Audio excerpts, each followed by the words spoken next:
For the past year, we've been developing a wild and untamed wilderness into the foundation of a thriving business. There have certainly been hardships, challenges, and troubles along the way, but with the plans we have, we saw that coming in advance. Having gone through this exact same scenario several years ago certainly helped us know what to expect. It really is amazing how history can repeat itself so frequently.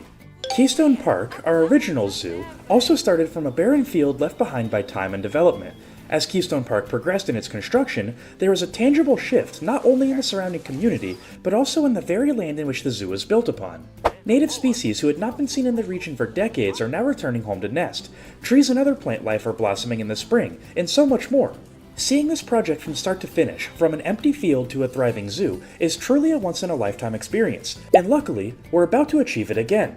Keystone Wilds was started in a very similar circumstance to Keystone Park, but with much greater ambition and a larger-than-life goal. Keystone Park aimed to bring life to a very small native community. Keystone Wilds, on the other hand, aims to help bring awareness to conservation itself by bringing guests face-to-face with special species from all across the globe.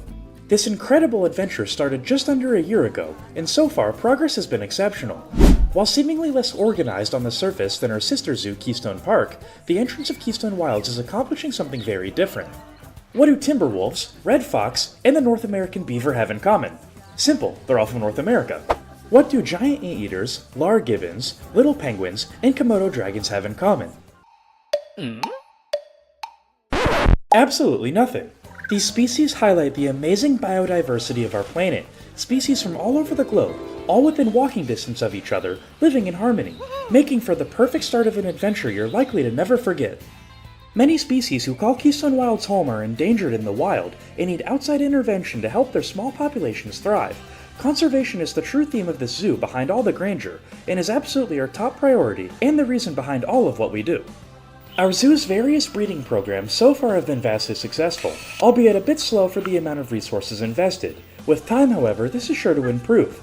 Our veterinary staff grows more comfortable with our roster of animals each and every day, and is learning right alongside them. Thanks to their incredible effort, we've brought a juvenile anteater pup into the world. This was a massive win for world conservation efforts, and for the unfortunately listed vulnerable species.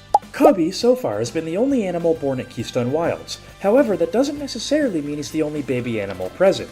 In case you missed the last episode, we greatly expanded our most recent project, Africa, by adding a variety of operational facilities and decor, culminating in the introduction of our third African species to the zoo, the spotted hyena. While thankfully this species is listed as of least concern as per the IUCN, a vicious fight for dominance among two females nearly brought a tragedy to our doorstep. We had, however, prepared for this event. As per the Zoopedia, it was inevitable that our female would eventually have a fight for dominance. Unfortunately, though, we were drastically underprepared for the aftermath, as the loser of the fight, Stitch, was severely injured beyond our capacity to care. While the male of the clan, Spot, and the newly crowned clan leader, Shenzi, remained on site, Stitch was rapidly transported to Keystone Park so a much more veteran medical team could have a valid chance at saving the young hyena's life. Thankfully, the procedure was a success, as the much more experienced staff team were able to easily mend her wounds. However, they also discovered something rather interesting. Stitch was an expecting mother. Born in Keystone Park's quarantine facility, both Stitch and her cub were transported back to Keystone Wilds once both were medically cleared. Luckily, in hyena culture, matches for dominance rarely come with a grudge from any of the losers, and the clan is living in harmony with the new goal of defending the cub from non-existent danger. Thankfully for our staff, hyena are shockingly intelligent animals, even rivaling the intellect of notoriously smart species like chimpanzees and bonobos. The clan fully understands that our staff is here to help and support their family, and have shown absolutely zero signs of aggression. As for the pup herself, she's simply a bundle of joy, learning every single day from the other members of the clan. The spotted hyena is a tragically misunderstood species, often being seen as nothing more than a cowardly scavenger, but any amount of simple observation will dismiss this stereotype in no time. They truly are caring and surprisingly family-oriented animals. We're beyond lucky to have this cub join the family, but instead of calling her the cub, let's give her a proper name. Just like with Cubby, the giant anteater, by clicking on the community tab on the channel right now, you'll find a poll with several options for her future name. Like conservation, community is also at the center of all operations at Keystone Wilds. Never hesitate to engage with us in the comments, and feel free to participate in any and all events. With the second baby animal officially being born into our roster, eyes are now on the rest of our species. Baby animals are such a huge draw for future guests, and more importantly, incredibly helpful for both research and conservation efforts. Breeding programs are already in place for a vast majority of our species, with mating and nesting behaviors being observed in several. What baby animals do you think we'll see in the future? With the recent success of our conservation efforts, habitat webcam streams, and virtual gift shop, Keystone Wilds is finally in a prime position to begin construction on by far our largest expansion to date, and largest single build between any zoo sharing the Keystone name. The Baobab Safari is going to bring guests within inches of 19 exotic species from every corner of Africa. Everything that we've built in both Keystone Wilds and Keystone Park has led to this moment. The pressure certainly is on, but knowing what this build means, there's no way we can fail.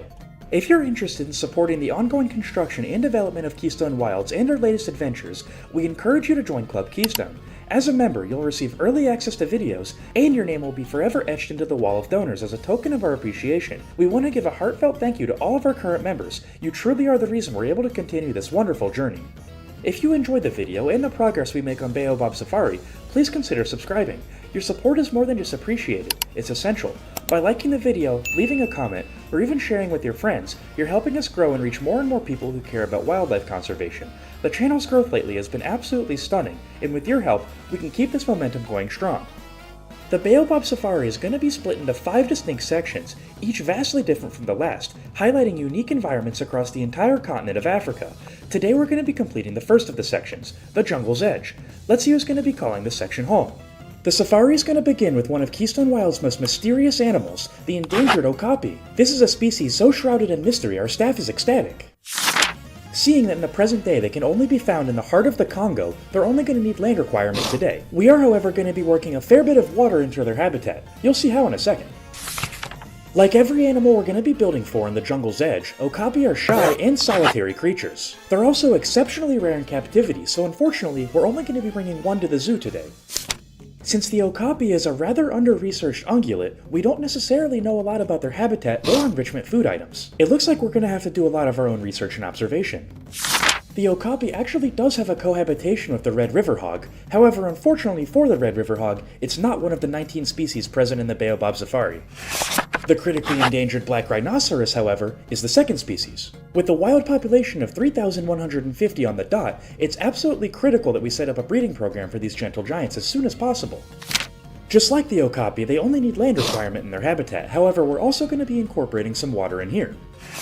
Like the Okapi, they're a solitary species, however where they differ is that the black rhinoceros is actually confident around humans, meaning that they're going to be able to get a little bit closer to the safari vehicles. Thankfully, we also know significantly more about their habitat enrichments and dietary options when compared to the Okapi. They don't actually share any interspecies enrichment, however they're going to be sharing a habitat with a third species, the bongo. Unfortunately, just like the black rhinoceros and the Okapi alike, the IUCN status of the bongo isn't exactly ideal, sitting at near threatened. Just like the previous two species, however, they're only going to be needing land requirement in their habitat. It looks like the female bongo live in small groups, while the males are primarily solitary. Both, however, appear shy around humans, so we're going to have to add a lot of foliage to this portion of the safari to keep them out of view sometimes. The safari will both begin and end right here in the Mountain Pass station. So far, construction isn't quite done yet, and the build is so far incomplete, but we have plenty else to focus on in the meantime. Today we have a very important task ahead of us. First impressions are quite important. Look at the entrance of Keystone Park, Keystone Wilds, and many of their subsections. Typically, we load absolutely everything we have into the starts of our locations. The Baobab Safari, however, is going to be a little bit different. As you'll recall from the Zoopedia, today we're building for primarily shy and solitary species right at the start of the safari, and saving many of the heavy hitters for last to act as both the grand finale, but also, these species require much more space due to their size and social population. Solitary species simply need less space. The issue we're going to be running into today is how to present these exotic species without blowing their stress levels out of proportion. To do this, we're going to have to implement many natural barriers and optical illusions to both protect the species as well as not to shatter the guest immersion. This is supposed to mimic a true safari, and last time I checked, gates and fences typically don't call the African savannas home. Elevation changes are going to be one of the most common ways to accomplish this, and we can use rockwork and foliage to mask it from the guest's perspective. Pair this with digging our pools in which we can cleverly hide basic fences, and the animals will be unable to get close to the vehicles. Later in the safari, a majority of the animals will be more confident around the trucks, meaning guests will be able to get nearly within touching distance. The species will also be able to cross over the tracks as we drive straight through some of the habitats. If you can't tell, the safari is going to be absolutely massive. Remember, there's 19 species total, and this is for 3 of them. With the key in the ignition though, I think it's time we finally get this journey started. Let's start off by building for the Okapi. With no cohabitation and relatively easy habitat requirements, hopefully it gives us a ton of momentum for the tougher builds later on.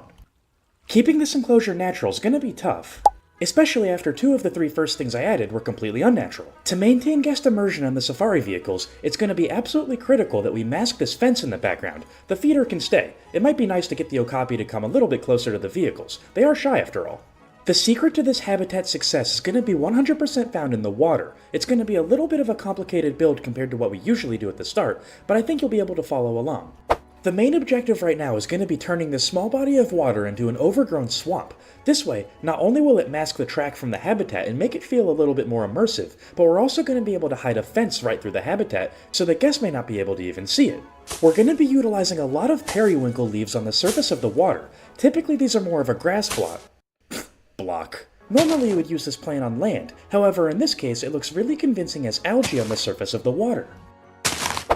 Besides texture alone, the reason this is such a great choice is because it actually has 2 color variants, and when you merge them together like so, it makes it appear even more realistic.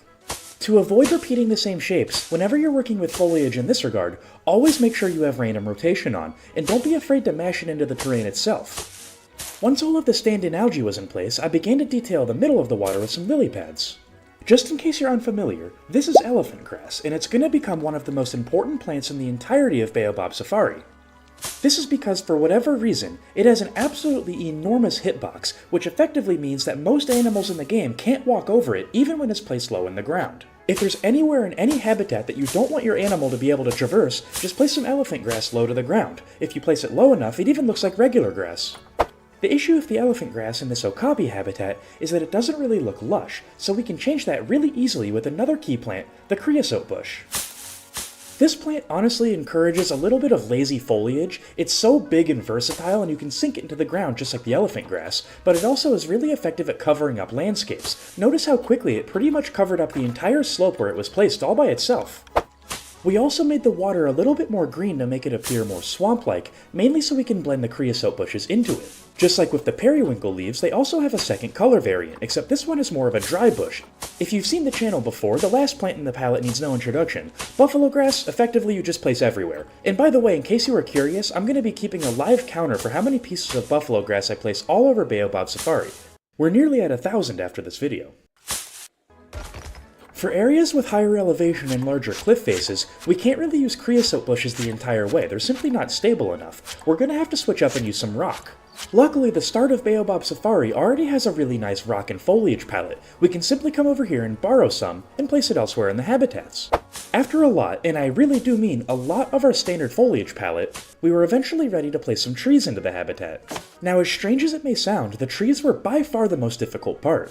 This was entirely because I had absolutely no idea what I wanted to be behind the habitat, and I couldn't place big trees with huge leaves and canopies because if there was a viewing behind the habitat, the trees would completely obstruct it. We also can't ignore the trees at all because it's going to be the one thing that shields the Okapi from the safari vehicles. Remember, these are very shy and solitary animals that get stressed out incredibly easily, so they need ample space to hide.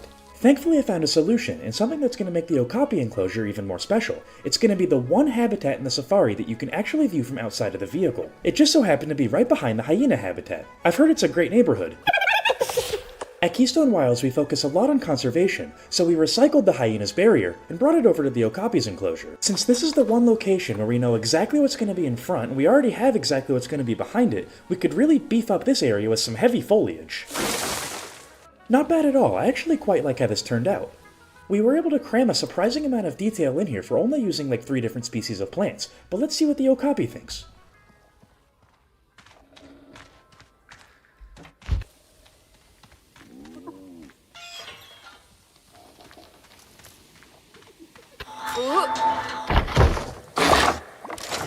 Welcome to the zoo, and remember, if you have any name suggestions for our female Okapi, feel free to leave them in the comments below. I think we absolutely nailed the distance between the actual animal itself as well as the track. The Okapi shouldn't get stressed from this distance, however if it would choose to, it can go in the water all the way up until the chain link fence. We'll go over how to implement that in the next portion. Thankfully, I think we did a good job with implementing plenty of shade and hiding spots for the Okapi. Hopefully the stress levels are more than manageable when the trucks actually get on the track. Unfortunately, I think that's where today's episode's gonna have to come to an end. I hope you... Wait a minute. We have 2 more habitats to build. The second stop on the Baobab Safari is going to be one of the larger habitats in the entire build. It's going to be home to the black rhino. However, the bongo are going to be able to cross over into here. Their habitat is going to be quite lush and admittedly contrast very differently to this, which is going to go for a more arid feel. As you can likely tell, we're going to be using the exact same water technique to keep the rhino away from the Okapi's portion of the safari. However, they're going to be able to cross over the safari tracks into the bongo's enclosure later on the left. In order to ensure that the rhino can't get out of the water from this specific area of the habitat only, we're going to be using a simple chain link fence. This is about as basic as it can possibly get. It comes straight from the barrier menu. I didn't use any construction pieces. Typically I avoid the barrier menu at all costs because I simply think you can make something better yourself, but in this case it's only about a few inches above the water's surface, so I think it works perfectly because this isn't the focus of the habitat. Once the barrier was firmly in place, we used the exact same foliage palette from the Okapi enclosure to add a little bit of a buffer between the tracks and the water. These habitats are very close to each other, so it makes a lot of sense to use the exact same foliage. We're going to get more arid on the rhino's side. To do this, we're going to have to come up with a new rock palette. I started off by using a lot of the orange savanna rocks and then covering them over with different textures of temperate rocks. This is going to make the texture feel a little bit more dynamic, as it's going to be completely random since random rotation is on. You don't necessarily think of rhinos when you think of a climbing species, but this habitat actually does have a wide variety of elevation inside of it. It has 2 very distinct layers. This means we're going to have to use a lot of different rocks to make a big retaining wall. The trick is going to be to make the texture not look repetitive. By using the same rock formation and merging it into the ground to match the elevation of the terrain, we were able to accomplish this pretty easily, and the rhino shouldn't be able to climb over this. Now that the enclosure is 100% secure, at least where we don't want the rhino to be able to escape, now we can start placing some foliage down. The foliage techniques are going to be largely similar. We can even blend these creosote bushes into the rocks themselves to help blend everything together nicely. When you push them far enough into the ground, it actually looks like grass themselves, meaning that it perfectly blends into the buffalo grass that we'll place in due time. 224, 225, 226, 227, 228... The trick to avoid repeating textures here is to go creosote bushes in some areas to blend the buffalo grass into the rocks, but in other locations we want to use even smaller rocks to help blend it into the ground in general. Despite their fearsome appearance, rhinos are obviously herbivores, and they eat a lot of grass, meaning there's going to be some areas in this habitat where no grass is present. To make these areas look a little bit more detailed, I got some faux rocks and recolored them into a natural color to help blend into the sand.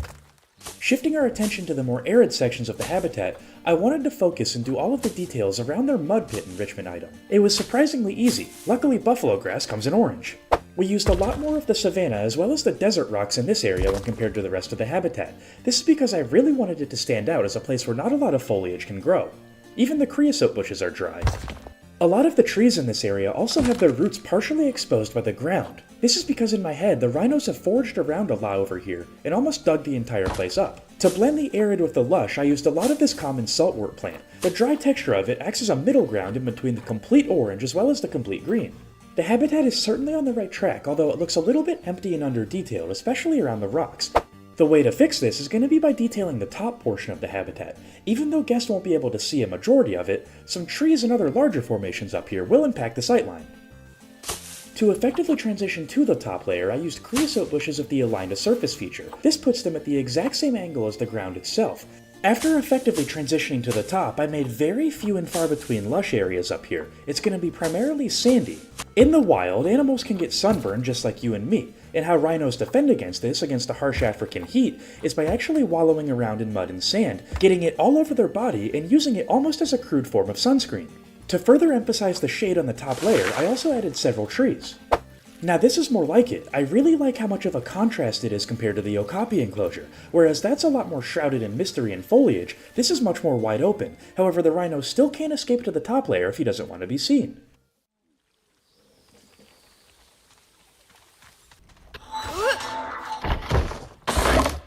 No wonder why a group of these guys is called a crash, but welcome to the zoo. Our lone male black rhino stayed on the top portion of his habitat for a surprisingly long time. We're also going to have to get a lot more watermelons. Eventually, after discovering the second half of the habitat, he naturally sprinted down the hill at max speed. Rhino aren't exactly known as intelligent mammals, and they have notoriously poor eyesight, so it may take him a while to master his territory. Luckily, time is something we have plenty of. We still have one more habitat to build before the episode's over. There's no shot this is accurate. His entire head is underwater. 2 down, 1 to go. and after a successful stop in Rhino country, let's head over to the bongo's jungle. We're at the home stretch now, the third and final stop of the day. And this habitat's going to be unique because it's the very first one in the safari you actually drive through. The bongo can cross over the tracks at absolutely any time. The build process in this habitat was very basic, and it was almost like a mixture between the Okapi and the Rhino. 1,225, 1,233. The bongo are by far the most shy and reclusive animal that we're going to be building for today, and they very well might be the most shy and reclusive animal in the entirety of the safari, so we're going to be making this area as absolutely lush as possible, meaning we have to have an absolutely enormous layer of buffalo grass. Due to their elusive and secretive nature, bongo are often called the ghost of the forest by locals, and not a whole lot is known about them. Due to their naturally great camouflage and the amount of foliage we're going to be placing in this habitat, this might be one of the toughest animals to see on the entire safari. The presence of tall trees in this habitat also makes it significantly darker due to the abundance of shade. You're going to really have to keep an eye out to catch the bongo. Like I said, very basic portion of the safari, but good nonetheless. The bongo do have the capability to go over the tracks entirely, but they also have plenty of spaces to hide. A keen-eyed guest is going to be required to catch a glimpse. Another reason we went basic here is because next week we're probably going to get into the most intricate part of the entire safari. Don't miss that episode.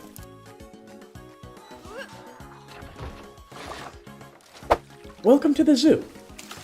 Skittish as always, immediately after being dropped off into their habitat, the bongo immediately darted for cover. Eventually, when they realized there was nothing to be afraid of, they bravely crossed the tracks for the very first time over to the black rhino territory. The family soon realized that they much prefer the cover of the dense underbrush of the jungle.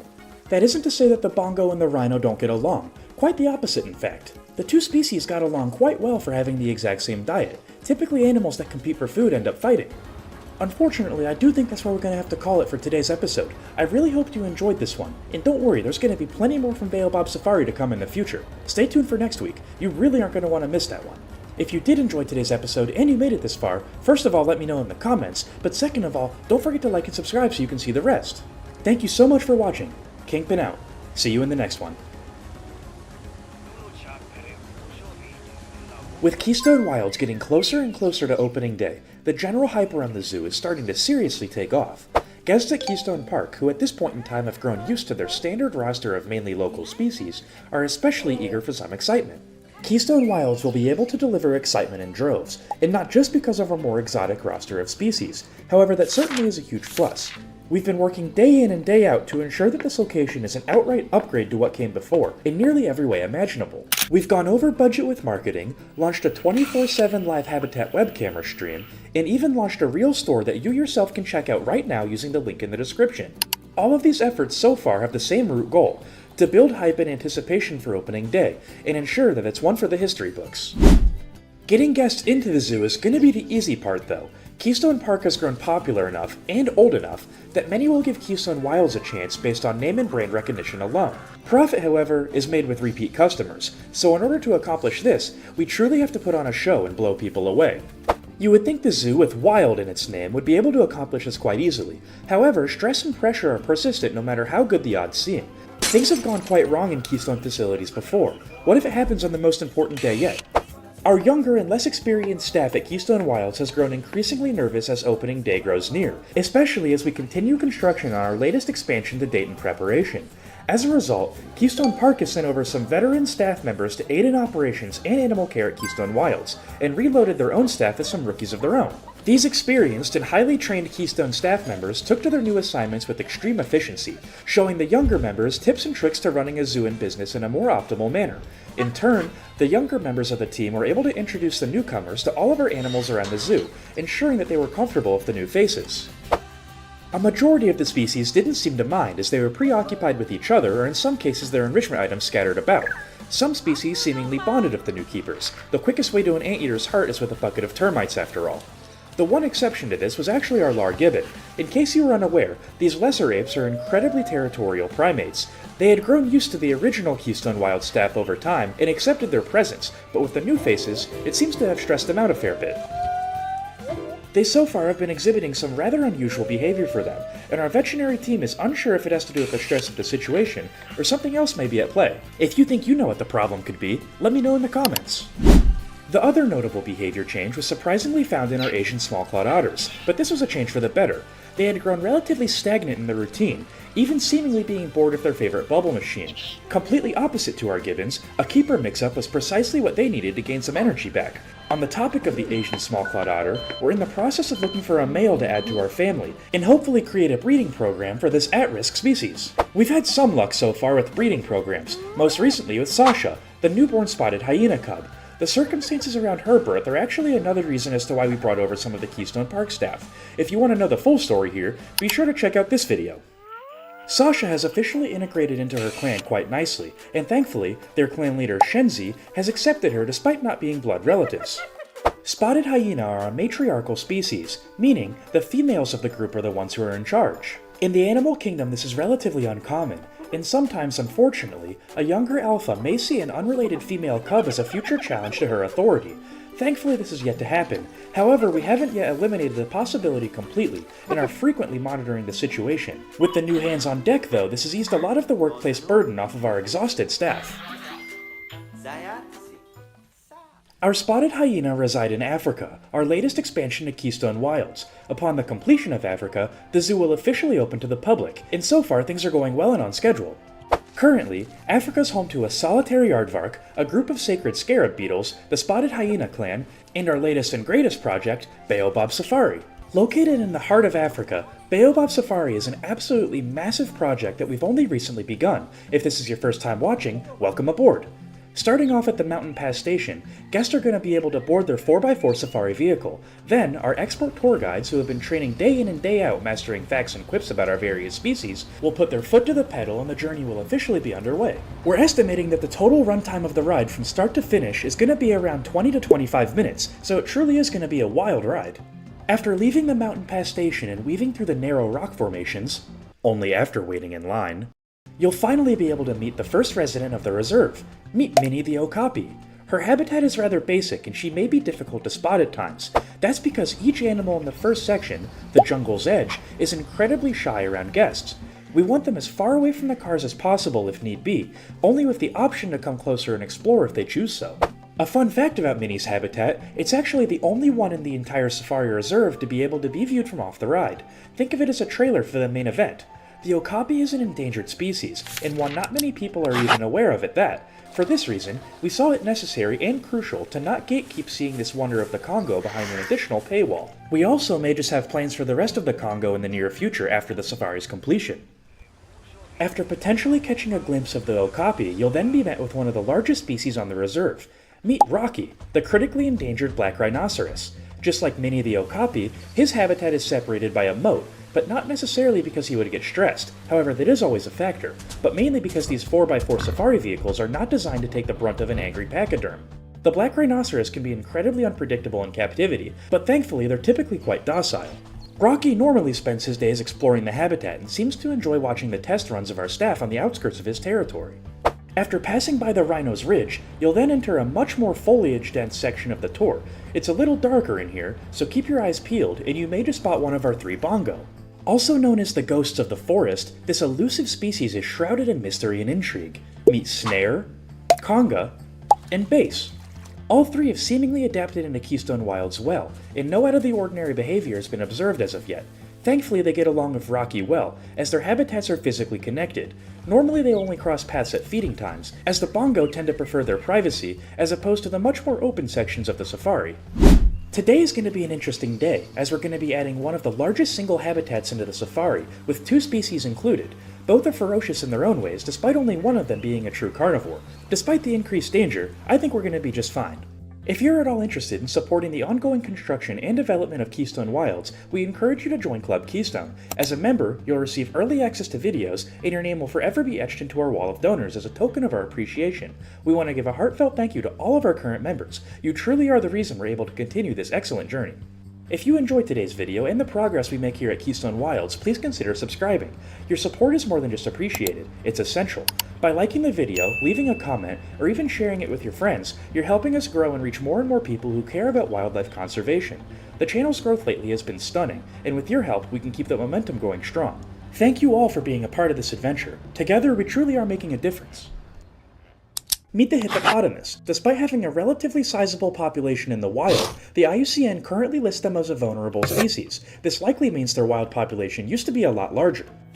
They have a pretty strange habitat distribution according to the map, however this is likely where rivers and main bodies of water among Africa are going to be located. We can confidently back this up by noticing that their land requirement as well as their water requirement are identical. The hippo's social structure is a bit confusing to understand. The males are dominant and semi-solitary, however they do live in relatively large groups, of up to 30 in fact. Thankfully they put their fearsome reputation aside and do tolerate all offspring born into the pod. The reason a group of hippopotamus is even called a pod is because they're actually the closest living relative to cetaceans such as whales and dolphins. We can naturally assume this means they're a pretty intelligent species, meaning that their habitat enrichment items are going to have to be pretty good, otherwise they can do some damage. Somehow this is the third animal in the safari out of the 4 that's friends of the red river hog, however they're still not going to be added. I seemingly misplaced my page for the Nile crocodile, so we're going to be basing our research off of the saltwater today. They're very similar species, and hopefully Frontier can find that page soon. Thankfully, both are of least concern as per the IUCN and thriving in the wild. Despite the inaccurate habitat range, it appears that we're going to have to use the exact same technique we used as building the hippopotamus's habitat. The crocodile are going to have the exact same land requirement as well as water, so it's going to be a pretty evenly spaced habitat.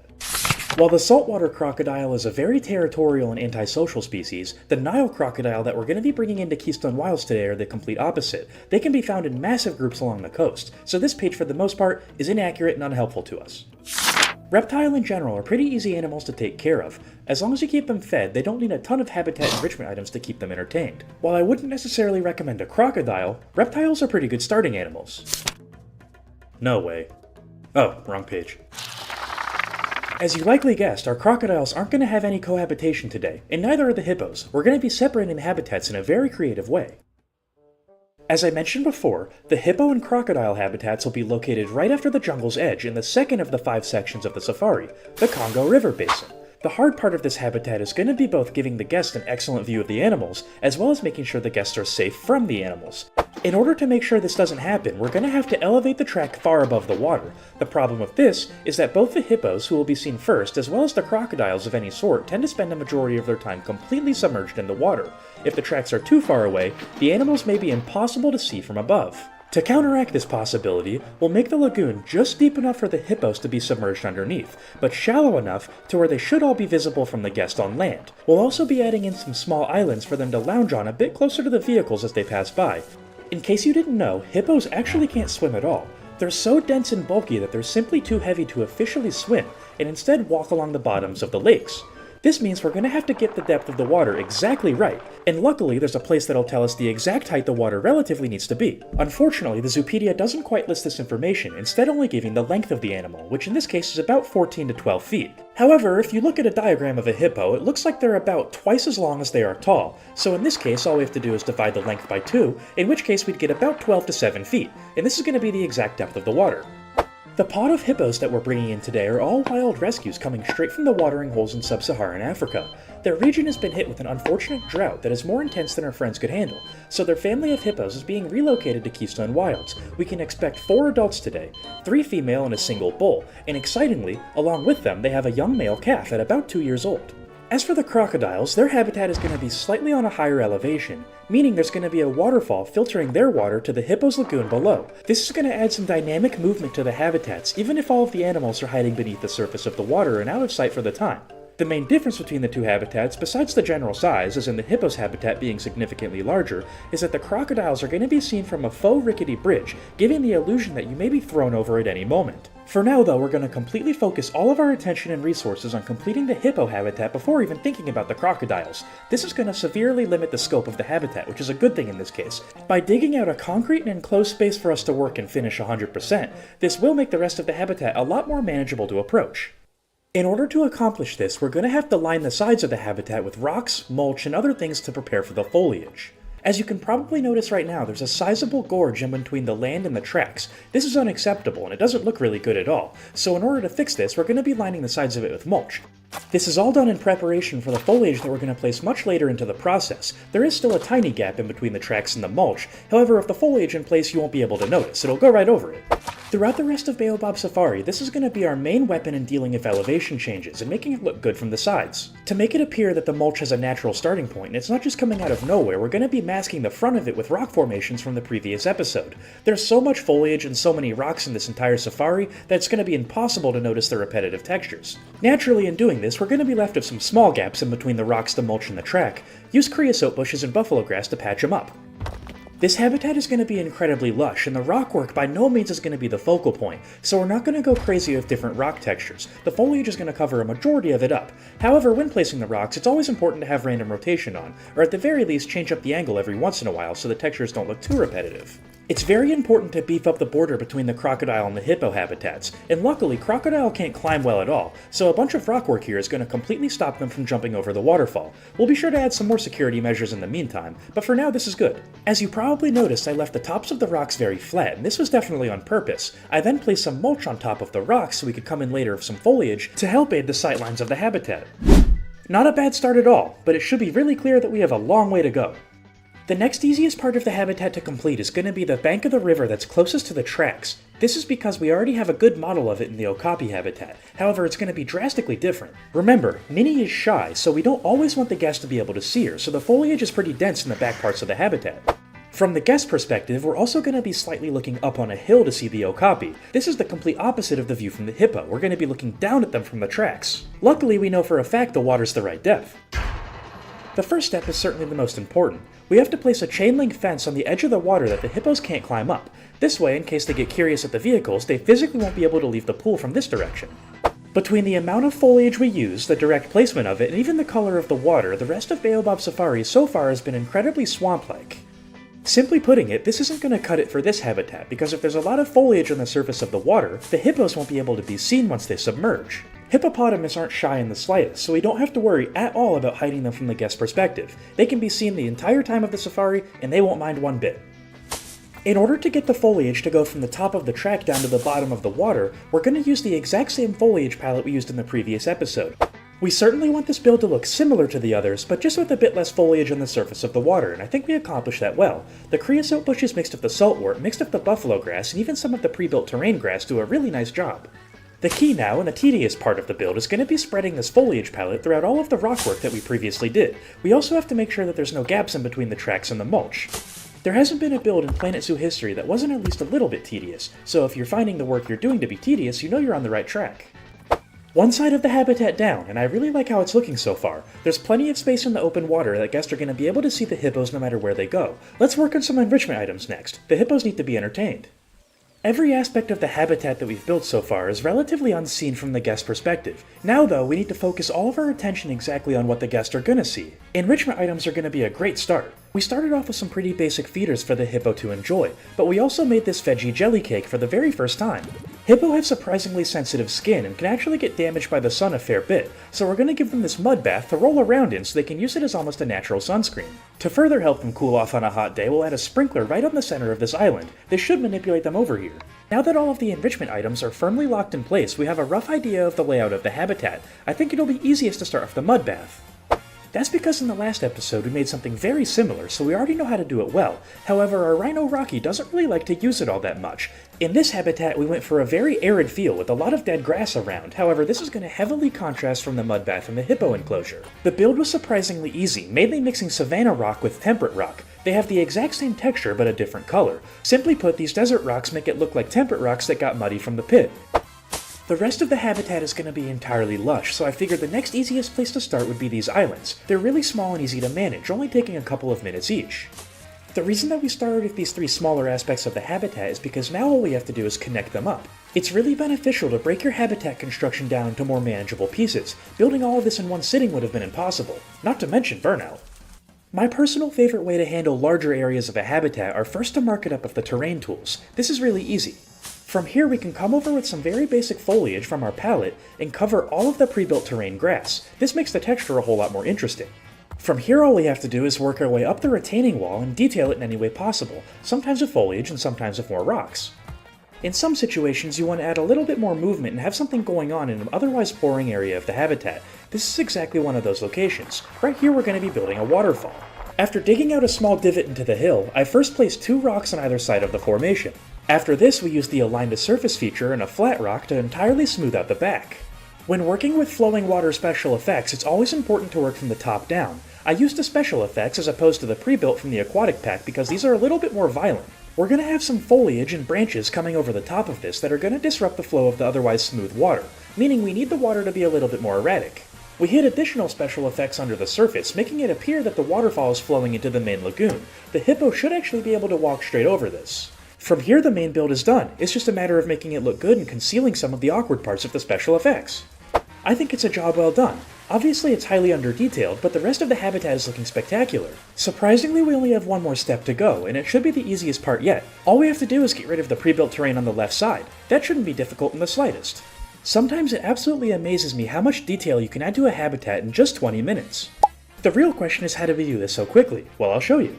In our spotted hyena closure, we used the stalagmites and the stalactites from the Twilight Pack for the very first time to make a mud wall. We're going to be using this exact same building style except using gray instead of a brownish orange. The build itself couldn't be any easier. With random rotation on, you simply pack them as close together as possible. The tighter you make the formation, the more highly detailed it's going to be. Eventually, once you're happy with it, take the entire formation and rotate it 180 degrees and put it right on top of the original. Now very easily copy and paste your new creation and make a wall out of it. By choosing a different chunk of the overall wall to copy and paste every single time, you'll entirely avoid repetitive textures. However, if you do screw up, you can simply just delete some of the wall. Mix in some 180-degree rotations as well. This helps entirely eliminate repetitive textures. The texture obviously looks a bit bare, there's no foliage behind it, but that's something we can fix very easily. I mainly utilize these weeping willow trees, as they're green things, I don't know if they're leaves or not, hang really low off the branches, and it makes it come down even beneath the rocks. As for the rest of the foliage, I tried to pack it as dense as possible, even placing some well behind the initial tree line. Gotta make those thumbnails pretty after all. Eventually, after one of the most demanding foliage sections in all of Keystone Wilds, we were officially halfway done with the process today. But not before we let the hippos into their new habitat. I think they're on their way right now.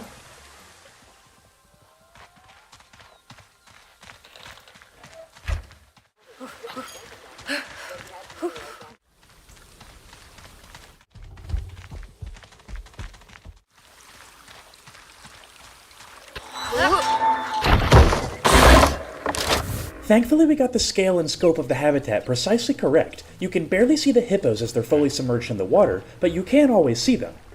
Welcome to Keystone Wilds, and as always, if you have any name suggestions for any of our hippos, feel free to leave them in the comments below.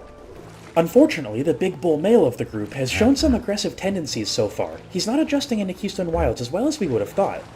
This isn't currently an issue per se, however it isn't safe for the juvenile hippo to be introduced into the habitat quite yet. He'll comfortably be waiting in quarantine until we get the all clear from our veterinary team. It shouldn't be long at all. The rest of the pod seemingly enjoyed their habitat, sticking to the shallows for the most part. As the day grew long and the sun got more intense, the hippo even rolled around in their mud pit. They seem to do this relatively frequently, so guests on the safari may even be able to catch a glimpse for themselves. Speaking of the safari, the views that the guests are going to be able to get are absolutely stunning in this habitat. All 4 of the adult hippo are significantly larger than we expected they would be, so the views are going to be spectacular. While our veterinary team evaluates the hippo after their first proper meal on site, I think it's about time we get to work in the second phase of this habitat. Let's get to it! The Nile crocodile habitat isn't going to be very hard in the slightest. We're going to be making it very similar in looks to the hippo enclosure right below it. If you follow the flow of the water, it actually leads directly into the hippopotamus enclosure. Thankfully, we already put in the security measures to make sure the 2 species never meet. For the build itself, we're basically going to be recapping what we did in the hippo enclosure. Starting off, we lined the entire perimeter with rocks and a solid foundation. After that, we eliminated all the repetitive textures with some foliage. Once that was complete, we lined the track of some extra foundation to ensure that it was safe for both the animals and the guests. We then added some unique details to make this habitat stand out amongst the rest. In this case, we tried to make this part of the track appear like a rickety bridge. Once the outside was finally enclosed, we added some dynamic movement to the habitat. In this case, we used special effects again. Finally, we used some very basic rocks and grasses to add detail to the main portion of the habitat where the crocodiles are likely to spend a majority of their time. If you thought that was a fast build, you'd be exactly correct. The total recording was only 17 minutes, matter of fact. Regardless, I'm still very proud of how the entire build turned out today, especially the hippos portion. The crocodile is just a lesser version of it in my opinion. It's small, but it's not meant to be the main focus of this area. The hippos are obviously the main draw. However, I'm still quite proud of this as well. I do think it would look a little bit better with some crocodiles in it, and I think they're on their way right now. Jurassic World Evolution 3 must have come out a few days early. Welcome to the zoo! The habitat turned out to be the exact right size. The crocodile take up just the right amount of space from the guest perspective. My favorite aspect of this habitat is the slight bit of elevation we were able to work into the back. Typically this is uncommon in crocodilian enclosures, as they don't climb very well. Let's see how everything looks from the back of the truck though. After the jungle's edge starts the safari off so strong, I'm happy to report that the Congo River Basin carries the momentum really well. The hippopod looks absolutely stunning, and the security of the habitat doesn't impede the immersion at all. Unfortunately, I think this is where we're going to have to call it for today's episode. We got a lot done, although truthfully it's going to look like nothing compared to the next installment. The next area of Baobab Safari is going to have over half of the animals in the entire reserve. If you have any guesses as to what's coming, leave it in the comments below, and while you're down there, please let me know what you think of this habitat. Your feedback's always greatly appreciated. The community that we're growing here gets stronger and stronger every day, and if you made it to the end of the video, I want to thank you. Catch you next time. Kingpin out. See you soon. And no, I'm not naming either of the hippos Gloria or Moto Moto. It truly is amazing how much can change at a zoo in such a short amount of time. At Keystone Wilds, what we thought was going to be a standard month of operations was anything but. Our new veteran staff members from Keystone Park have been incredibly busy overseeing Keystone Wilds in motion, and I've picked out a few things in particular we can improve on. First of all, and certainly most important, our veterinary team needs some serious work and reform. Our system was perfectly acceptable through the first year or so of construction. However, things since have gotten a little bit more intricate in advance, and we now need to change up some of our tactics. This is largely because the more animals who call the zoo home, the higher the chances are one of them is going to need medical attention. This could be for various things, such as illness, injury, pregnancy complications, or even just a routine weekly checkup, but our team has been stretched thin for quite a while. With our medical team learning from Keystone Park veterans, it was surprisingly easy to get used to the new system and routine. Keystone Park as it stands currently is over double the size of Keystone Wilds and has nearly quadruple the animals on site. It's safe to say these experienced veterinarians know exactly what they're doing. After a successful system rework, our team was able to focus more on our various breeding programs scattered across Keystone Wilds, and major progress was made in 2 of them. The first was the White-Faced Saki initiative. In case you were unaware, the breeding habits of this primate are largely unknown. Biologists and conservationists alike cannot determine if this particular primate is a monogamous or polygamous species. To determine this once and for all and aid in research that can be vital for the species, Keystone Wilds has attempted to find the answer. Unfortunately, Mango, our male White-Faced Saki, has so far shown no signs of breeding behavior. Due to him being a wild rescue relocated to our care, there's a slight chance that he's out of the typical mating range of the species. Luckily, our friends at Sassar Wildlife Park are here to save the day and help us in our research. If you've never heard of them before, they're an up-and-coming zoo in North America, and quite popular on Discord. They recently have completed a state-of-the-art White-Faced Saki habitat of their own, and prior to opening have contacted Keystone Wilds, asking to potentially aid in our research and studies. The exchange was simple. Keystone Wilds sends over one of our beloved females, and we receive a younger male in return.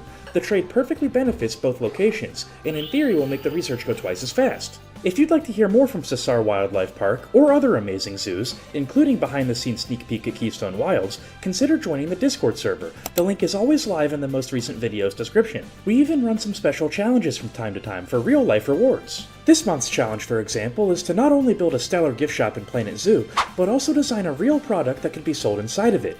If you'd like to level up your Planet Zoo ability, as well as learn some genuinely helpful real-life skills ranging from graphic design to story writing, don't wait and join the server now. Thanks again to Sassar Wildlife Park for your contribution to conservation. The other habitat with a major update is actually the one you'd least expect. Chinese pangolin are notoriously hard to breed in captivity. However, Keystone Wilds has exploded through that glass ceiling, and are proud to confirm that Scout, our female Chinese pangolin, is in fact pregnant. The Chinese pangolin is sadly a critically endangered species and is on the brink of extinction. In more than nearly every other species present at Keystone Wilds, the Chinese pangolin desperately needs our help. Thankfully, there are good people out in the world fighting day in and day out for the survival of this fragile species, and we're proud to be doing our part not only to spread awareness, but to officially add to the population. Of course, we'll gladly keep you informed and updated with any progress. As of right now, though, we've received word from our head veterinarian that all appears to be going well during the first trimester of the pregnancy. This very well could be one of the most important moments in Keystone Wilds' entire history, so of course, all hands are on deck to make sure it goes as smooth as possible. Another section of operations that could certainly use an update is actually our local impact. While we've done an outstanding job marketing to locals between our Habitat webcam streams and virtual store, we've yet to make an actual impact on local ecosystems. A quick look at the Discord member zoo map will reveal how close Keystone Park and Keystone Wilds are to each other. Keystone Park's entire identity was built around building a zoo for local species native to the region, and eventually helped local ecosystems outside of our facilities by building a migratory butterfly garden. It was a project that symbolized the park's philosophy that conservation doesn't end at the zoo gates. This initiative was important because it bridged the gap between captive conservation and real-world impact, creating a living corridor that supported pollinator populations vital to regional biodiversity. By providing a safe haven and food sources for migratory butterfly species, Keystone Park not only educated guests about the importance of native habitats, but also contributed directly to the restoration of ecological balance beyond its borders. One stop, however, may not be enough for these delicate travelers, so Keystone Wilds is very pleased to announce construction will begin very shortly on another stop on their long journey south. Hopefully in due time, every single plant between Keystone Park and Keystone Wilds will be visited by these crucial keystone species. Just in case you're new here, lately Keystone Wilds has been on the brink of finally opening to the public. The only thing standing in our way is the completion of our largest expansion between any zoo under the Keystone brand, Africa. Using indigenous building techniques, local materials, and details packed around every corner, Africa is aiming to be one of the single most immersive zoo sections around. So far, several species call this expansion home, including Sasha, our recently born hyena cub. At the heart of Africa lies our largest project in Keystone Wilds, Baobab Safari. This massive wildlife reserve is the main draw to Africa, and will be big enough once completed to nearly be its own zoo. The reserve currently isn't even halfway done, but today we aim to make a great leap in progress by adding 7 different species to Keystone Wilds. Baobab Safari starts in the Mountain Pass station, which so far is also incomplete. Upon boarding one of our many 4x4 safari vehicles, a member of our expert staff will put their foot to the pedal, and your 15 to 20 minute safari simulator will officially begin.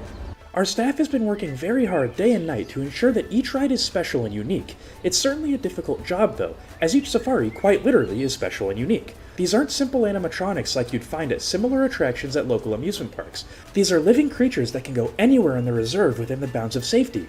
Guides have to constantly keep a keen eye to ensure that guests can spot each species, as well as give some interesting facts and pieces of information about all of them. For example, did you know that the bongo is called the ghost of the forest because they're so elusive to locals? In the last episode, we completed construction on the second phase of Baobab Safari, the Congo River Basin, home to a pod of 5 hippopotamus as well as 4 Nile crocodile.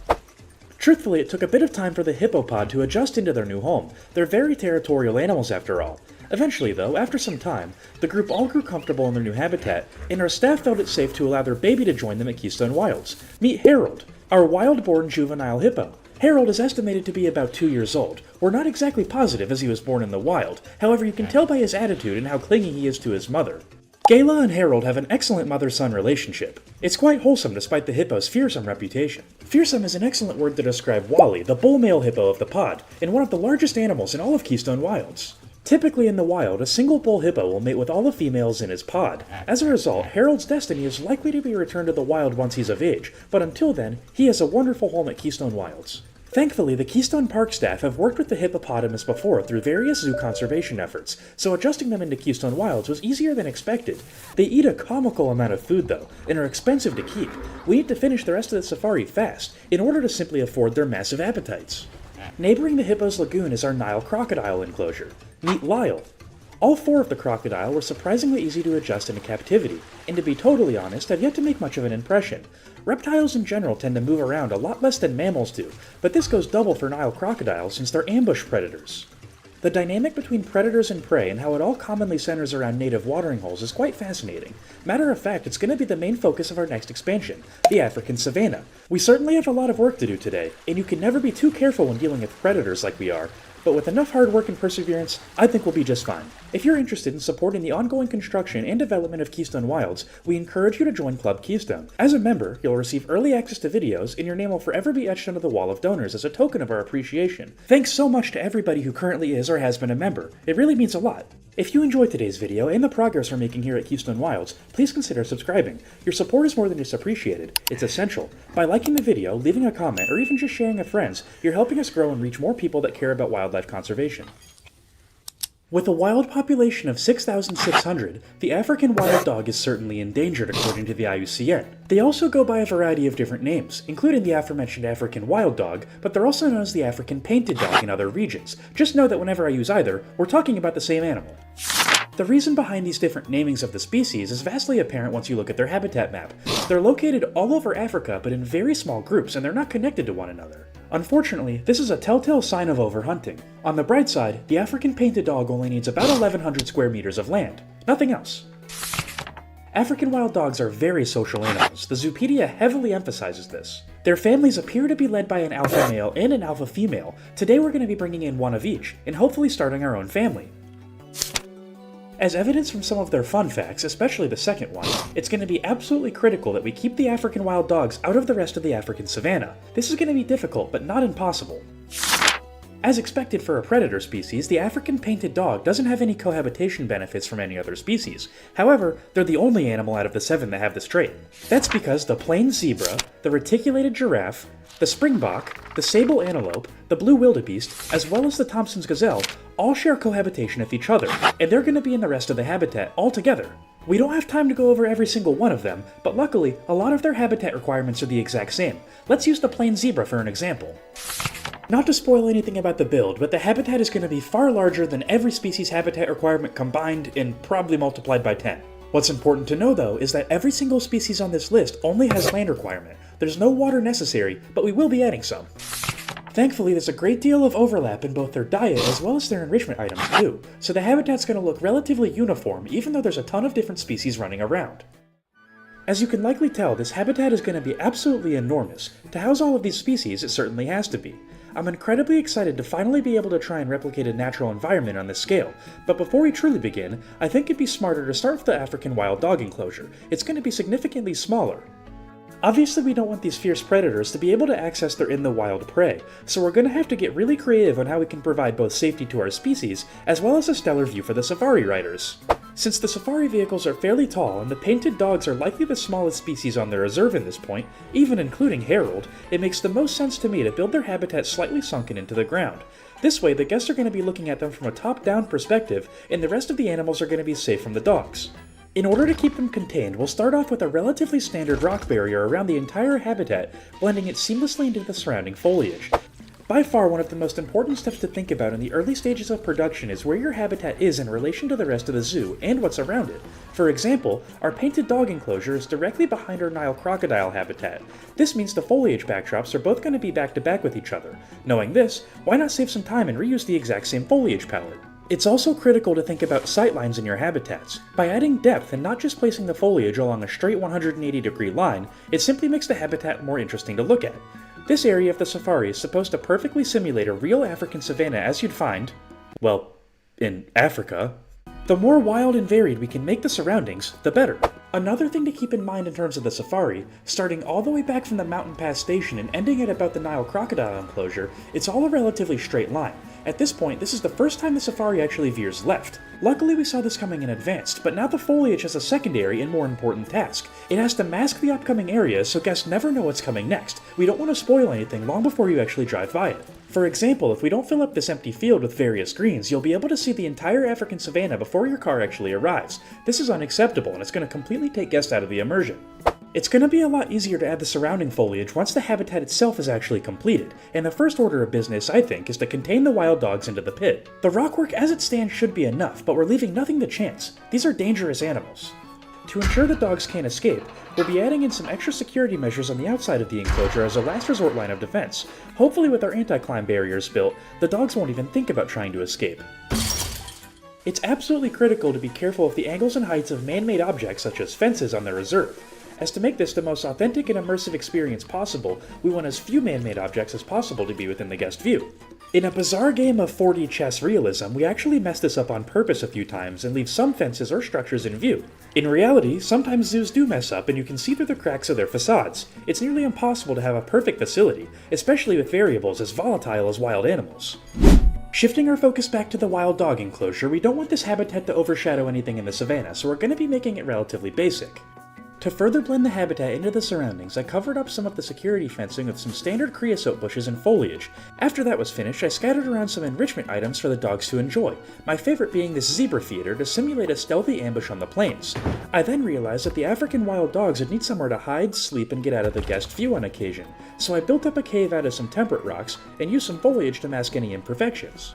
Overall, while simple and small in comparison to what's coming next, I think the wild dog habitat turned out very nice. It definitely wasn't easy packing in details while understanding that this habitat isn't the focus of the area, but let's bring the dogs in and see what they think of our work.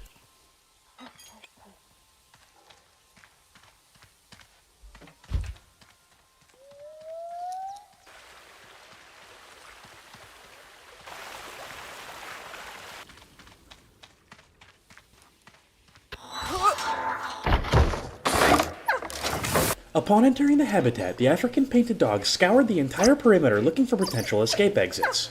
After a few hours, they eventually decided to rest in the shade. Hopefully this means their escape attempts have ended.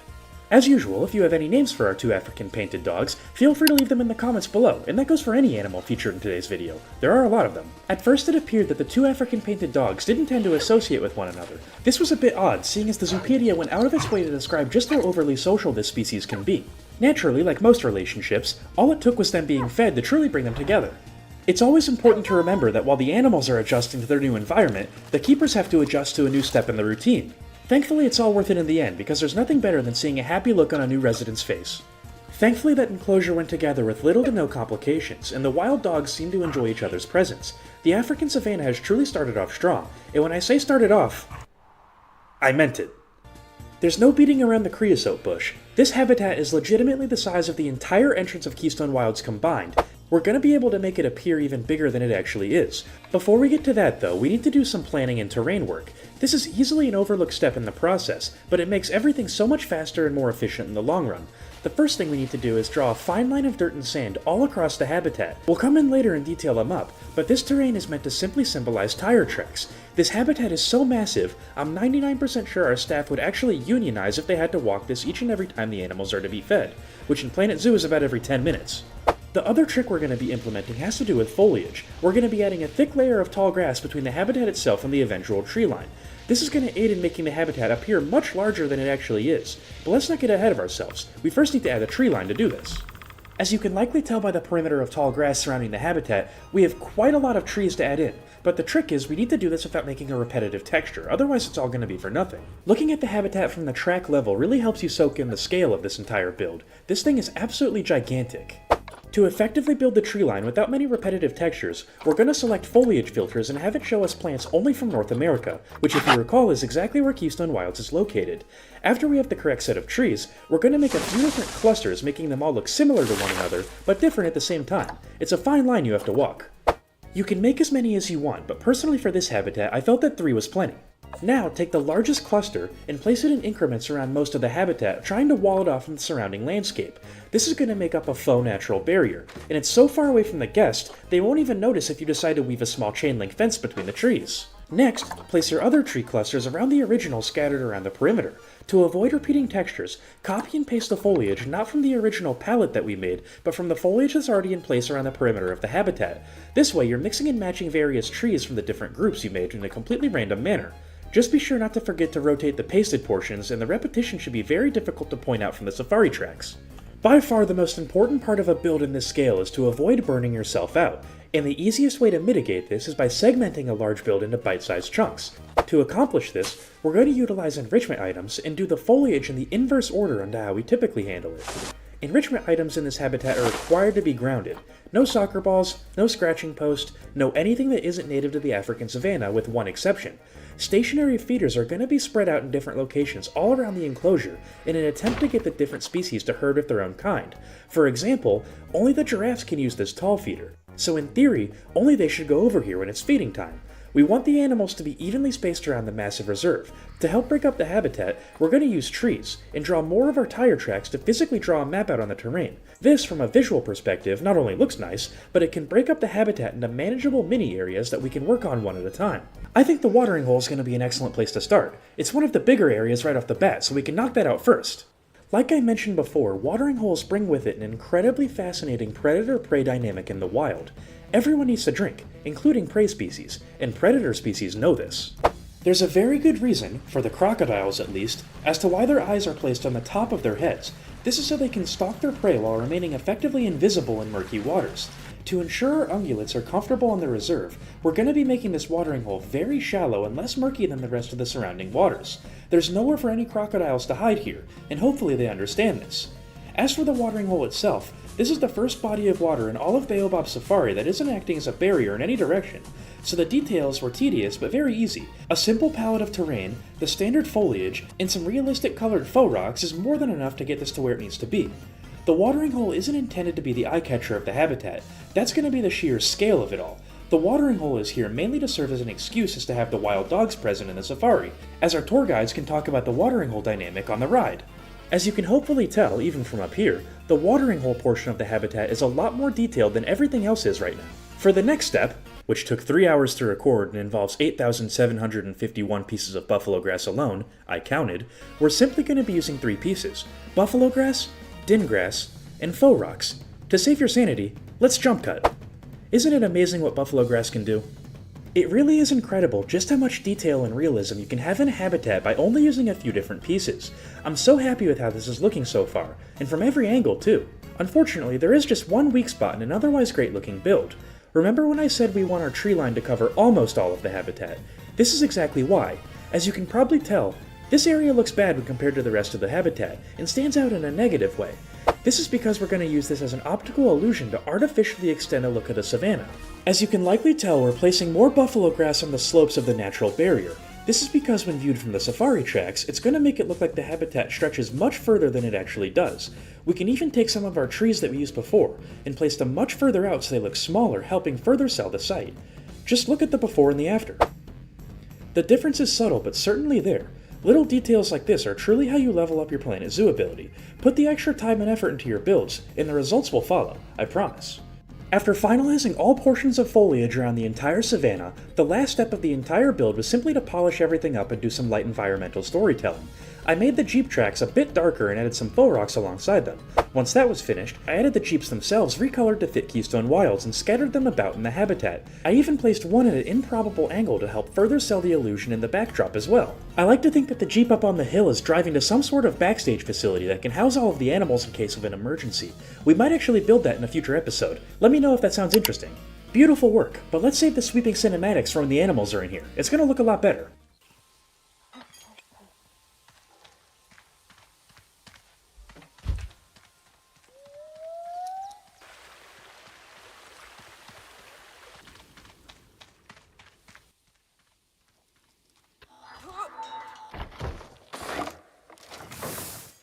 Things on the savanna started out fairly quiet, as the Springbok and Thompson's gazelle were the first to arrive.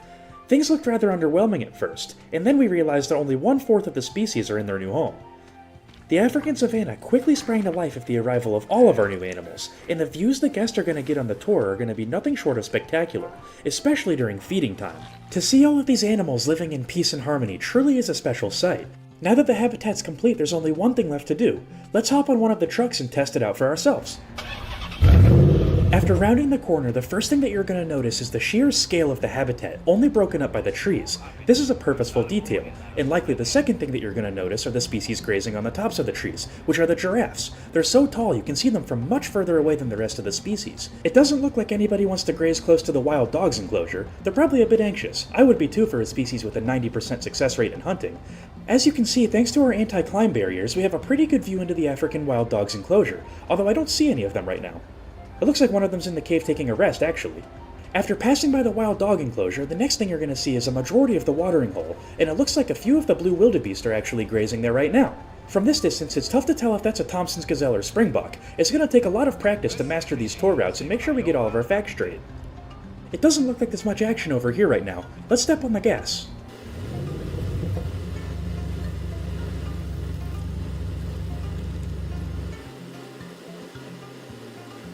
It looks like one of the sable antelope got a little bit curious about the safari vehicle.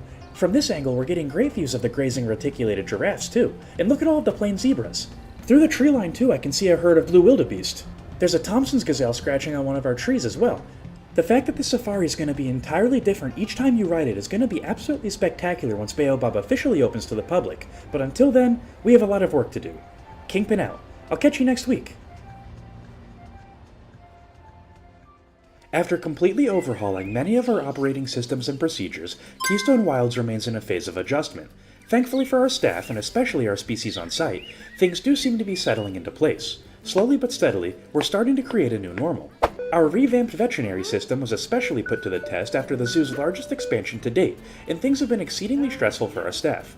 Wanting to keep our valued team members happy, we've decided to begin construction on a brand new staff facility located in the heart of the safari. Not only will this significantly cut down on travel distance in between stations on shift, but it will also be massively beneficial for the species on the reserve, as they're going to be able to receive more frequent check-ins from the team. Keystone Wilds, and especially Keystone Park before it, would be nothing without our animals, of course, but what's less obvious is that we'd be nothing without the people who care for them and run our facilities. To have a successful zoo, staff and animals must go hand in paw. It's up to management to take care of the staff, who in turn take care of the species who call the zoo home. It surely does take everybody, including the animals, for this project to succeed. Luckily, everybody is seemingly on board with the mission, with some minor pushback from a few stubborn members of the family. While things at Keystone Wilds are going quite well for the time being, Keystone Park unfortunately is running into some problems. The zoo is getting slightly repetitive with local guests, as it hasn't seen a major update since construction of Keystone Wilds began.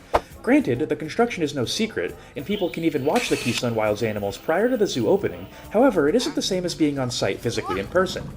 Attendance at Keystone Park unfortunately has seen a steady decrease over the past few months, and something is needed to bring a spark back into the community that started this journey off.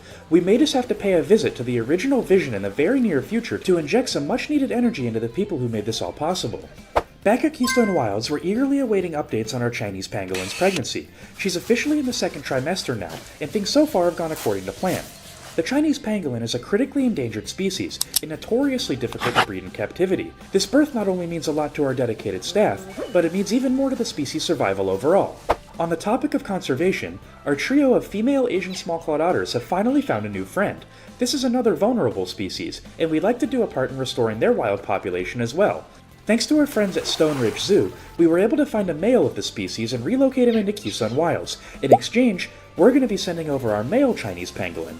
His job at Keystone Wilds has been completed, and now we can help further conservation efforts at Stone Ridge. We'll gladly keep you updated on his progress, but rest assured he's in trusted hands. Our new male Asian small-clawed otter has settled into Keystone Wilds remarkably well, quickly proving himself to be a curious and social addition to the group. After a few cautious introductions, he began to bond with his new female companions, sharing food, vocalizing, and even engaging in playful chases through the shallows. It's been heartwarming to watch him grow more and more confident each and every day, exploring every inch of his new habitat and learning the rhythms of his new family. His playful energy has brought a spark into Otter Grotto, and it's clear that he's found a new place among the family of Keystone Wilds. In other news, more strange behavior has been observed by our staff on our gibbon enclosure, and after a routine medical examination, they were deemed to be perfectly healthy. We're currently in contact with a primate specialist, and hopefully she's going to be able to do a thorough investigation of our apes and monkeys alike, as seemingly they're the only species on site having issues at the moment. The current hypothesis among staff is that the gibbon are growing stressed over the lack of motion in front of their habitat. In other words, they want the zoo to open just as much as we do. All species of gibbon are classified as lesser apes, and they're actually among the only species on planet Earth to get this very distinct title. Despite not being as intelligent as the great apes, which include effectively all other apes, including man, they're still highly intelligent when directly compared to the rest of the animal kingdom. Intelligent species need constant enrichment and stimulation. Thankfully, they won't have to wait much longer, as the completion of Africa is the final steps before our doors officially open to the public. Compared to the tame and local species roster at Keystone Park, Keystone Wilds, and especially Africa, venture far more into the exotic territory. Species variety is our secret. We want something that everyone can enjoy. Solitary animals, social animals, carnivores, herbivores, semi-aquatic, and whatever a bongo is.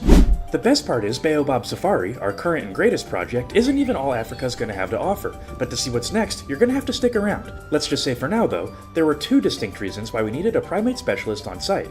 Africa has been a challenging process so far, but development and construction is continuing on at an efficient pace. Major renovations have recently been made to the Mountain Pass Station, the start of Baobab Safari.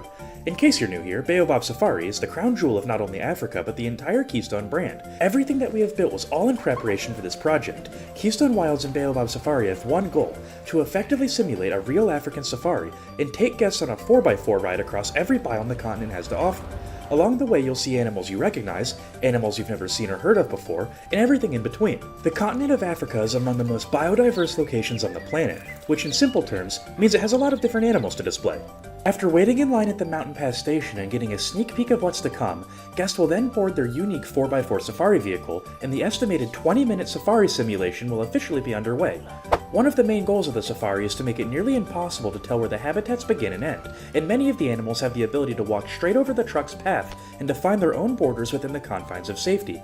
Throughout the ride, you'll view excellent landscaping, breathtaking waterfalls, and beautiful rock formations, all while keeping your eyes out for the main stars of the show. It'll be nearly impossible to see everybody on a single ride, but rest assured it's well worth the wait. Each tour through the reserve is completely custom and unique, as we aim to simulate life exactly as you'd find it in the wilds. In case you missed the last episode, we added the largest expansion to Baobab Safari yet. An expansion so large, in fact, you could fit the entire rest of Keystone Wilds inside of it and have plenty of room to spare.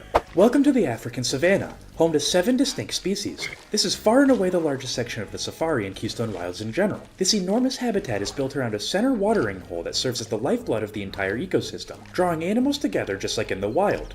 Giraffes tower over the landscapes as zebras, wildebeest, gazelles, and springbok mingle across the open grasslands, all converging near the water's edge in a constantly shifting display of movement and interaction. Off to the side, a discreet but secure barrier separates our African wild dogs, giving them their own territory, still while keeping them visually connected to the rest of the herding species. It creates a fascinating predator-prey dynamic where the tension is always present, yet safely managed. The result is an environment that feels alive, balanced, and natural, a true centerpiece of the safari that captures the raw beauty and complexity of Africa's Great Plains. Meet Janja and her best friend. Both of our African painted dogs took a bit of time to adjust into their new homes, but the pair are now absolutely inseparable. The African wild dog is a highly social species that have a tight-knit family unit. Hopefully one day, Janja and can become one of these families, because unfortunately, just like many other species on the reserve, the African wild dog is also endangered as per the IUCN. Speaking of endangered, many of the species in the African savanna were rescued from a brutal dry season from their native homes in sub-Saharan Africa. Thankfully, our recently revamped and confident veterinary team was up to the challenge, and a challenge it certainly was. With 41 new animals calling the African savanna home, it's been quite a busy month of work for our team. Our new male sable antelope in particular was in terrible shape and severely dehydrated upon reaching our quarantine facility. After days upon days of round-the-clock care, he is finally fully cleared and allowed to join the rest of the herd. Meet Sandy, the sable antelope. All of the species in the African savanna are ungulates. Effectively, this means hoofed mammals, but admittedly this is putting it in very simple terms. Most ungulates have a dominant male who leads the herd, and this is the exact social structure of every single herd on the reserve. Meet River, Tom, Prancer, Honey, and Zoo.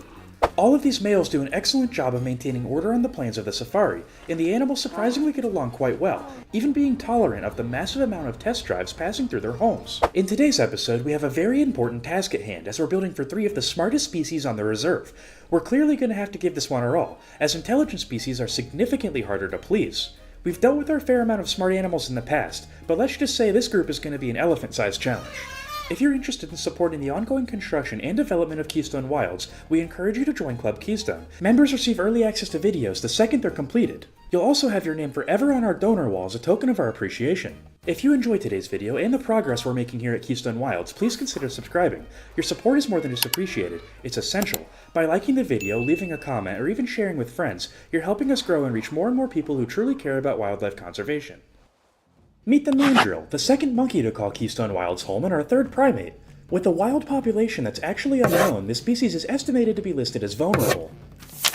This is likely because they're confined to a small subsection of the Congo on the west coast of Africa. To effectively mimic their habitat, we're obviously going to need land requirement, but they need a little bit of climbing as well. Like most primates, they're quite social. However, today we're only going to be building for 2 of them. They're both severely injured and need some time to adjust into captivity before we introduce more. The mandrill is actually the largest monkey on the planet, and like most monkeys, they're exceptionally intelligent. They're going to need a variety of enrichment items to stay entertained.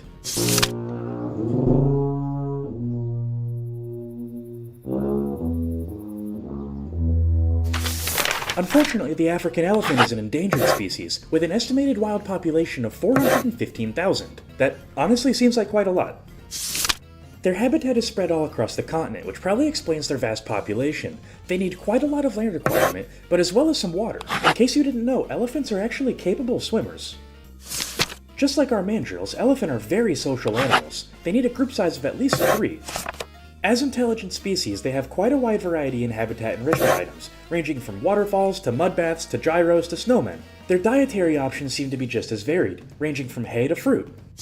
They do share cohabitation with the Hamadryas baboon, a different species of primate found elsewhere in Africa. However, they're not going to be included in today's episode. The last of the intelligent species on this leg of the safari is the greater flamingo, which is least concerned as per the IUCN, with an estimated wild population of 790,000. Numbers-wise, they don't need very much space at all, just some land and water, but I was absolutely shocked to see just how vast their habitat ranges are. Obviously they live on the coasts of Africa, but it looks like they can be found in Spain, France, the Middle East, everywhere. Another common trait among all of the species on this leg of the safari is that they're all highly social animals, the greater flamingo needing 10 members in the flock to be happy. They also breed rather easily in captivity, so expect some hatchlings very soon. Despite being intelligent, their enrichment items are rather limited. However, we are going to be utilizing a forage pool in their habitat, as they're one of the only species that have access to this. It doesn't appear that the greater flamingo has any cohabitation benefits from any other species. Let's get to building. This is going to be a fun one. It's not quite as massive as our 7-species Savannah, however the next phase of the safari is on the larger side. Packaderm Pass will include 4 species, 3 of which are going to be built for today. The 4th will begin the next episode, as it's a bit too large of a habitat to build today alongside our existing plans. The first stop on Packaderm Pass is going to be the complete opposite of a pachyderm, but equally as intelligent, a primate. The mandrill, as the Zoopedia mentioned, is the world's largest monkey. One thing that is interesting about the species is that they break the primate stereotype, primarily spending a majority of their time on the forest floor. This means, unlike the largibbon enclosure or even the white-faced saki habitat, this build is going to be focusing less on climbing structures and more on providing the mandrill a large enough area to forage about. Unfortunately, both of our mandrill are currently in the veterinary center, as they both have had pre-existing complications before entering our facility. Mandrill can be quite aggressive towards one another, especially in breeding season, and the injuries sustained lead us to believe that they both had a previous run-in with larger mandrills. To start the build, we're first going to need to get the exact right height of the habitat. Keep in mind that when viewing these monkeys, guests are going to be about 3.5 to 4 feet off the ground, since they're always going to be in one of our 4x4 vehicles. This means we want the guest to be slightly looking up at the animals. This way the mandrill have a degree of privacy, which is important for an intelligent species. By retreating to the back of the habitat, they're effectively going to become invisible and out of the guest's view. After getting the rough dimensions and the height of the habitat exactly right, lining the sides was surprisingly easy. So easy, in fact, that we were actually even able to add some fancy details that typically would be saved for much later in the process. After a basic blend of foliage, the mandrill habitat now fits perfectly into the surrounding landscape. What we're left with is now a wide open patch of land ready to terraform. Since mandrill can be aggressive as previously mentioned, we're going to have to add in a small fence. This is going to do nothing to stop the monkeys from actually escaping, rather it's going to stop the guests from infiltrating, and their lawyers from prosecuting. Before we get to the main portion of the habitat, it's very important to further blend the surrounding terrain into the 4x4 track. By using buffalo grass and creosote bush shoved far into the terrain, we're able to accomplish this very easily. Once the perimeter of the habitat was finally complete, the foliage work on top was surprisingly easy. Since this habitat is directly connected to the back of the African savanna, it naturally makes sense to use the exact same foliage palette. This makes things significantly easier, since a lot of the work was already done for us. It always amazes me just how much detail you can capture using 3 plants on repeat. This looks so much better already, but we still have some work to do. Surprisingly, the trickiest part of this habitat to figure out was actually the right trees to use, as this is going to be the primary climbing for the mandrills. I had actually tested the looks of various different climbing equipments, but determined it would ruin guest immersion along what is likely the most important stretch of the safari. All of the mandrill's enrichment items, as a result, are pushed to the back of the habitat. This is likely going to make them among the most challenging animals to spot on the reserve, which suits a species with an unknown population perfectly. Let's see just how easy they are to spot. We just received word from our veterinary team that both mandrill are medically cleared and on the way right now.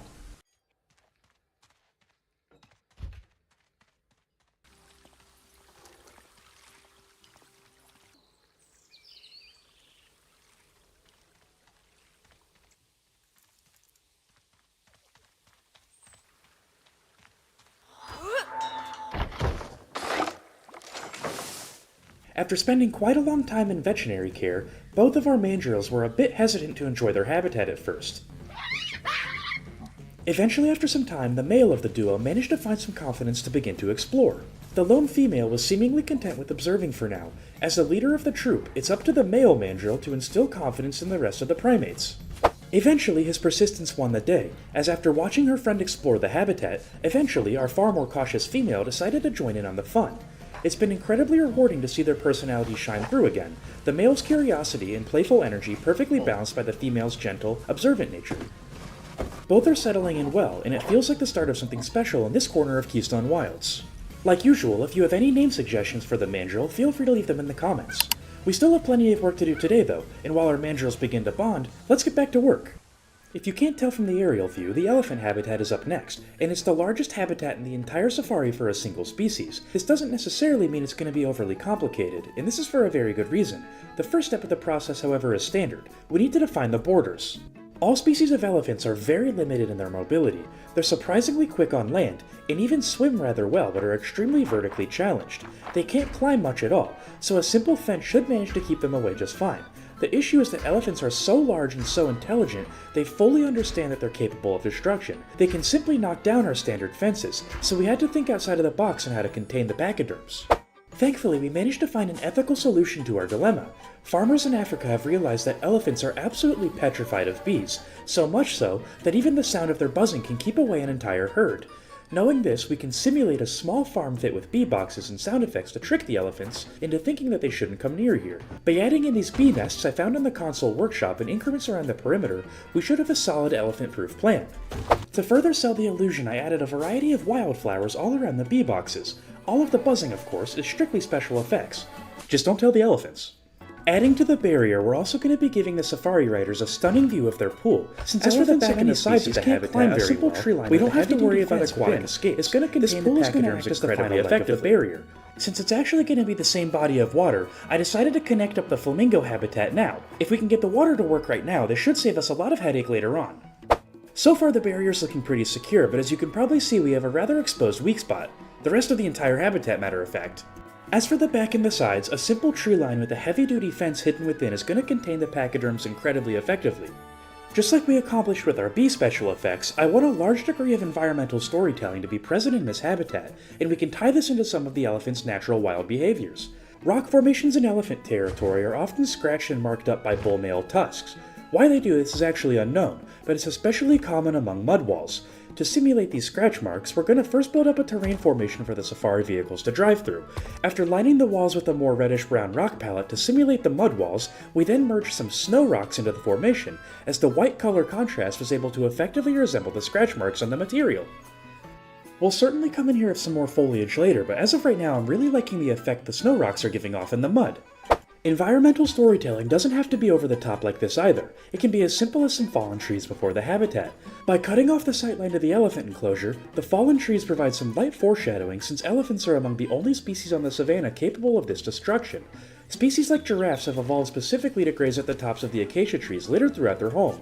An elephant will simply knock them down to eat them. Thankfully, the exterior of the habitat is now 100% complete. Now we just have this large landmass in the middle to work with. We did an excellent job of blending the foliage into the terrain into the fence, so all we have to do now is extend that to the rest of the habitat and vary up the colors. After giving the grounds a very sandy makeover, adding in the rest of the detail was beyond standard. We started with a wide variety of enrichment items to give the elephants plenty of mental stimulation, and after that we added over 1,000 pieces of buffalo grass and nearly over 100 faux rocks. When detailing a habitat on this scale, especially for a species that doesn't do well with crazy terrain, you have to go with a less is more approach. It truly is amazing just how much detail you can pack into a habitat by using the same pieces on repeat and mixing up the elevation. At the end of the day though, it doesn't matter what we think. Let's bring in a species equally as intelligent and find their opinion.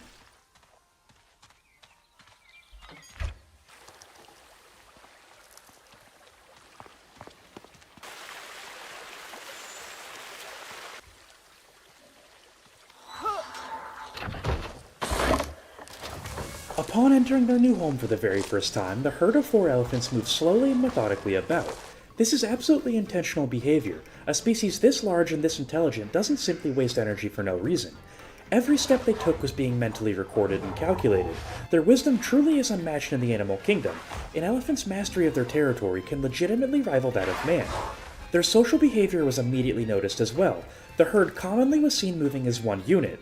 This is a common defense tactic in the wild, as taking on one elephant is a challenge on its own right, but multiple? Good luck, Simba. Their vocalizations are truly a treat to listen to, as it's clearly evident they're actually communicating with one another. They likely communicated to avoid the potential bees near the tracks as well, as our strategy worked flawlessly, and the elephants never once showed even signs of curiosity. This truly was a special moment in Keystone Wilds history, as the elephants have been on our logo since day one. To see them finally on site and in our care was a surreal moment for all of the staff to experience, and I want to take a second to truly thank you at home for helping us get to this moment. It's such an honor and an absolute privilege to be in this position, and with Planet Zoo 2 being confirmed just a few days ago at the time of recording, we still have years of content to come. Just as our elephants have to adjust to their new routine, so do to our keepers, and satisfying an elephant's appetite is far easier said than done. We still have one more habitat to build today, and it's certainly the smallest of the bunch, especially compared to what we just accomplished. Let's see how much detail we can cram into a tiny space. I'd wager a lot knowing Keystone Wilds. If you'll recall, we lined the perimeter of the habitat with water during the construction of the elephant's pool. This makes things significantly easier on us now, as we don't have to drain it. The flamingo habitat is going to act as a transitional habitat in between what we've built today and what's to come, and what's to come is significantly more arid. This means we can really up the lush factor and aquatic aspects of this small enclosure to make the transition hit more of a contrast. The habitat entirely centers around the flamingo's forage feeder, with the birds being able to walk through the shallows if they so choose. A small fence will keep them from interacting with guests, but unlike our other two species, even in a worst case scenario, I doubt they could do much damage. This habitat went together shockingly fast. It only took 18 minutes of real time, matter of fact, but I'm quite happy with the results. It's amazing how a bunch of reused rock formations can make a habitat truly stand out and look unique among the rest of the safari. As long as we can provide some shrimp and algae, I have a feeling the new flock of flamingos are going to enjoy it as well.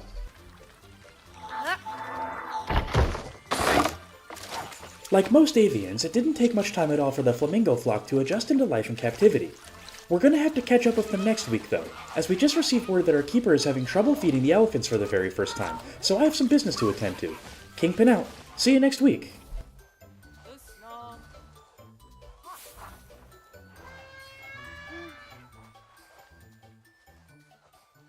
Over the past year of construction, Keystone Wilds has made massive strides towards one goal, finally opening our doors to the public. The wait has been agonizing, and anticipation surrounding opening day has even our most experienced members of staff a little bit on edge. Putting it lightly, there's simply no time for nerves now. Everything that we've built, from Keystone Park all the way to Keystone Wilds, every single species that we've helped, and every viewer that we've reached, has all led to this moment.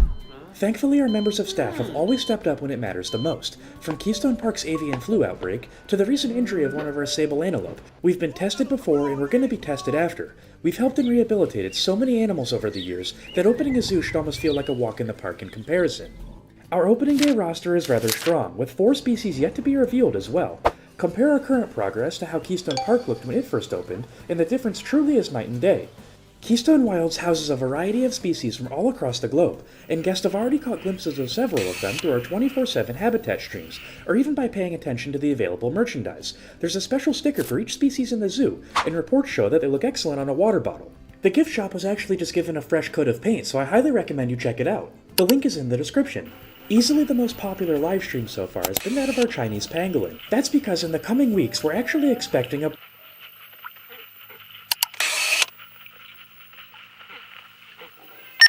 Who's on call? After an after-hours call to action, our head vet was both delighted and shocked. Our Chinese pangolin had just given birth to a healthy baby girl a fair bit before schedule. She's gonna need a name, so to help celebrate the near completion of the first phase of Keystone Wilds, we're gonna be hosting another community vote. Check the posts tab for the poll. It went live the second video released and will last exactly 1 week. The newborn pangolin... Wait a minute.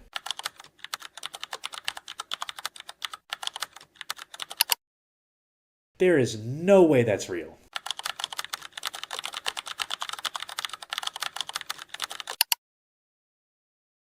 I guess you really do learn something new every day. Once the situation was firmly in control, we turned our focus to Scout, our proud new mother. Pangolin are incredibly prone to stress, especially first-time mothers like her, but Scout truly has stepped up in this situation. She's making for an excellent mother, teaching her pangapup the basics of how to function as a pangolin.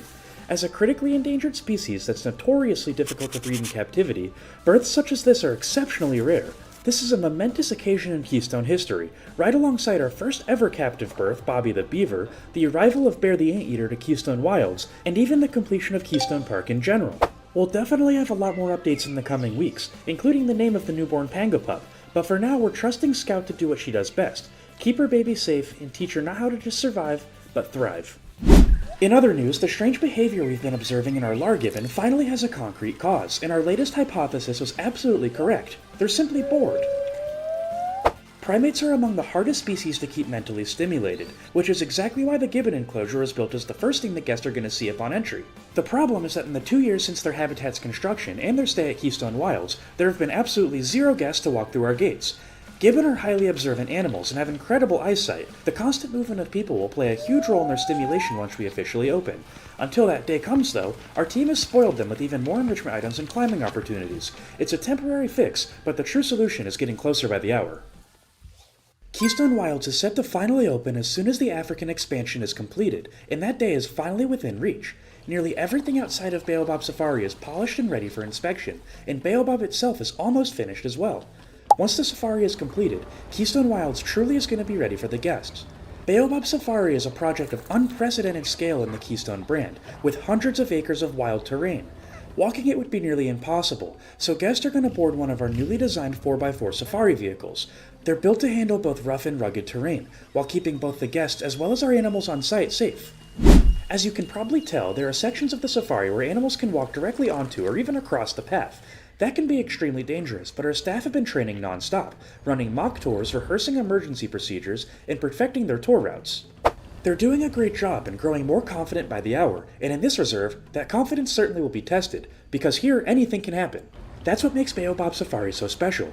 No 2 tours are the exact same. Some animals might wander close to the path, others may stay hidden in the dense foliage. Riders are truly going to have to keep their eyes peeled and have their heads on a swivel to see everything we have to offer. Each ride is going to be 100% unique, unpredictable, unforgettable, and that's a guarantee. In case you missed the last episode, we recently expanded Baobab Safari of 3 highly intelligent and social species. After leaving the African savanna, guests will be thrust straight into Section 4 of the ride, Packaderm Pass, and right at the entrance, you'll meet the first of the species, the mandrill. Our mandrills, Mandy and Kiko, were both critically injured before being brought to Keystone Wilds by our new and reformed veterinary team. That decision proved to be a good one, as both mandrill have now made a full recovery. Despite being monkeys, the largest in the world in fact, mandrills spend most of their time foraging on the forest floor. Mandy and Kiko are no different, and they rarely climb the trees scattered throughout their enclosure. Thankfully, they've adjusted well into life in captivity, and seem to be especially interested in watching the safari vehicles pass by. Like most primates, mandrill are highly social animals, and now that our pair are officially healthy again, we've begun to expand their troop. After welcoming a new member, their personalities have truly begun to shine through.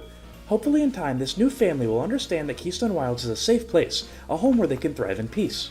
After passing through the Mandrill's overpass, guests will then reach the crown jewel of Baobab Safari, and debatably all of Keystone Wilds. You've seen them on our logo since day one. Meet the stars of Packaderm Pass, our herd of African elephants. Their habitat is immense, filled with subtle environmental storytelling elements before you even see the species themselves. While animals like giraffes have evolved long necks to reach the treetops, elephants rely on sheer strength alone, capable of simply pushing trees over to get what they want. Every single inch of the habitat reflects these natural behaviors and their impact on the ecosystems they help shape. Maya, one of our females, and our bull male Bruce have especially settled beautifully into their new home. At first they were slow and cautious, but that's by design. Elephants truly do never forget. They learn every corner of their territory with astonishing precision, and by now they've probably memorized the location of every rock and log in their massive habitat. The enclosure features 3 main sections: a lush tropical area near the entrance, a vast arid region of sand, and a deep pool for swimming. Elephants are surprisingly talented swimmers, using their trunks like snorkels to breathe while submerged. Not only are they far and away the smartest species on the reserve, but one of the smartest and most intelligent animals on the planet, even compared to the other brilliant minds in the animal kingdom. That intelligence, combined with their sheer size and curiosity, make them both fascinating as well as a challenge to manage. Farmers in their native homes in Africa face a similar challenge. African elephants are highly curious, but destructive when they get frustrated. After decades of research, the farmers have discovered something remarkable. Elephants are absolutely petrified of bees. By mimicking that natural deterrent, we found a humane solution that keeps our elephants safely within view of the guest, while maintaining a safe distance to ensure that nobody gets hurt. While our safari vehicles are durable and can withstand some minor damages, the sheer power and strength of an elephant is truly never to be underestimated. And safari riders have nothing to worry about. They're not real bees, just subtle sound effects. Just don't tell the elephants that. After the climax of the safari, guests will then encounter a small flock of greater flamingo, including Pink and Lady. They're a vibrant contrast to the calm strength of the elephants, vocal, social, and very full of energy. Their circular habitat centers around a large foraging pool, regularly stocked with the shrimp that give the flamingos their iconic pink hue. Guests are going to be able to see this firsthand, as our newly hatched flamingo chick is still a soft white, but over time her feathers will blush pink as her diet changes. The flamingos won't be the only birds on the reserve for much longer at all, and the elephants actually won't be the only pachyderms either. We've got a lot to do today, and 10 more animals to build homes for. Compared to what's to come though, this is certainly the calm before. Trust me when I say you're not going to want to miss the finale of Baobab Safari, and especially the tour that comes after. If you'd like to further support the ongoing construction and development of Keystone Wilds, consider joining Club Keystone. Members receive early access to videos, and your name will permanently be etched on the wall of donors as a token of our appreciation. If you enjoyed today's episode, please consider subscribing. Your support isn't just appreciated, it's essential. By liking the video, leaving a comment, or even sharing the video with friends, you're helping us grow and reach more and more people who care about wildlife conservation. The channel's growth has been incredible lately, and with confirmation that Planet Zoo 2 is officially in development, you can bet there's more content to come. Today, Keystone Wilds is surprisingly building for our first cat in the entire zoo, the cheetah. As per the IUCN, this is another vulnerable species with a wild population of 6,700. Despite being listed as vulnerable, they have quite a vast habitat range spanning the entire continent of Africa. Luckily for us though, they don't need that much space in each individual habitat, only 705 square meters for one cheetah. Cheetahs are a bit out of the ordinary for a variety of reasons, which we'll surely get into later, but first and foremost, it's a bit odd that the females are actually the solitary ones in the species, and the males tend to team up. Obviously these species are predators, and a majority of their hunting tactics revolves around their sheer speed, so we're going to have to incorporate this into their habitat somehow. Like with most predators, cheetahs don't share any cohabitation, and that's especially important today because right next door to the cheetahs, and actually within their enclosure themselves, are one of their #1 prey species, the common ostrich. This is an abundant bird species, listed as least concern as per the IUCN, and with a wild population that's actually unknown. Typically when this is the case, the species is rather well off. Being the main food source of the cheetah means their habitat and space requirements naturally are going to be relatively similar, and this is the exact case. The ostrich, like most species in the reserve, only need land requirement. They're primarily a social species, and based on their enrichment items, they appear to be rather intelligent. This is the common trait for most birds. Like most African herbivores, they share a wide variety of interspecies enrichment, and today we're going to be capitalizing on the very last one available, the southern white rhinoceros. By looking at their natural habitat, it's obvious why they're called the southern white rhinoceros. And thankfully, just like the ostriches, who they're going to be sharing a habitat with, they only require land, but they need a lot of it. Southern white rhinos are typically solitary animals that do tolerate other members of their species. Males can get rather aggressive towards one another, especially during mating season, so we're only going to be bringing in 3 today, 2 females and a single bull. Rhinos aren't exactly known for their intelligence, so their enrichment items are pretty basic. We're going to be heavily utilizing the mud bath though, as one part of their habitat is going to be extremely arid, and the other half is going to be extremely lush. Typically large solitary species aren't exactly tolerant of others, however the southern white rhinoceros breaks the stereotype and has a lot of cohabitation. Today they're only going to be seeing the ostrich though, and that's for a very good reason that we'll get into later. For now though, let's get to work. Among the animal kingdom, cheetah aren't particularly successful hunters. However, one animal they constantly prey on happens to be the common ostrich. This means we're going to have to separate the cheetah from both the ostrich and the rhinoceros, since those two are cohabitating in the same enclosure. The issue with this, though, is that the cheetah habitat is going to be built right in the middle of a larger habitat to not break guest immersion. In order to safely house all 3 species, we're going to have to get a little bit creative. Like with the majority of the potentially dangerous species on the reserve, digging underground and having guests look down to view them is going to be the play this time. Their habitat though is going to need to be a little different, as to further sell the depth of the pit, we're going to have to build the opposite side up. To do this, we're going to use some very large add-terrain features of varying shapes and sizes, and once we have a rough outline, simply smooth it over using the Smooth Terrain tool. This small mountain is also going to help block the final section from view, and we want that to hit guests out of absolute nowhere. That's next week though, and for now we need to focus on what's right in front of us. Currently that's our cheetah enclosure, and if there's only one thing that you know about cheetahs, it's likely that they're incredibly fast animals, the fastest mammal in the world to be exact. Knowing this, we're going to have to make their habitat with large lanes for them to run uninterrupted without any natural hazards that they could trip on.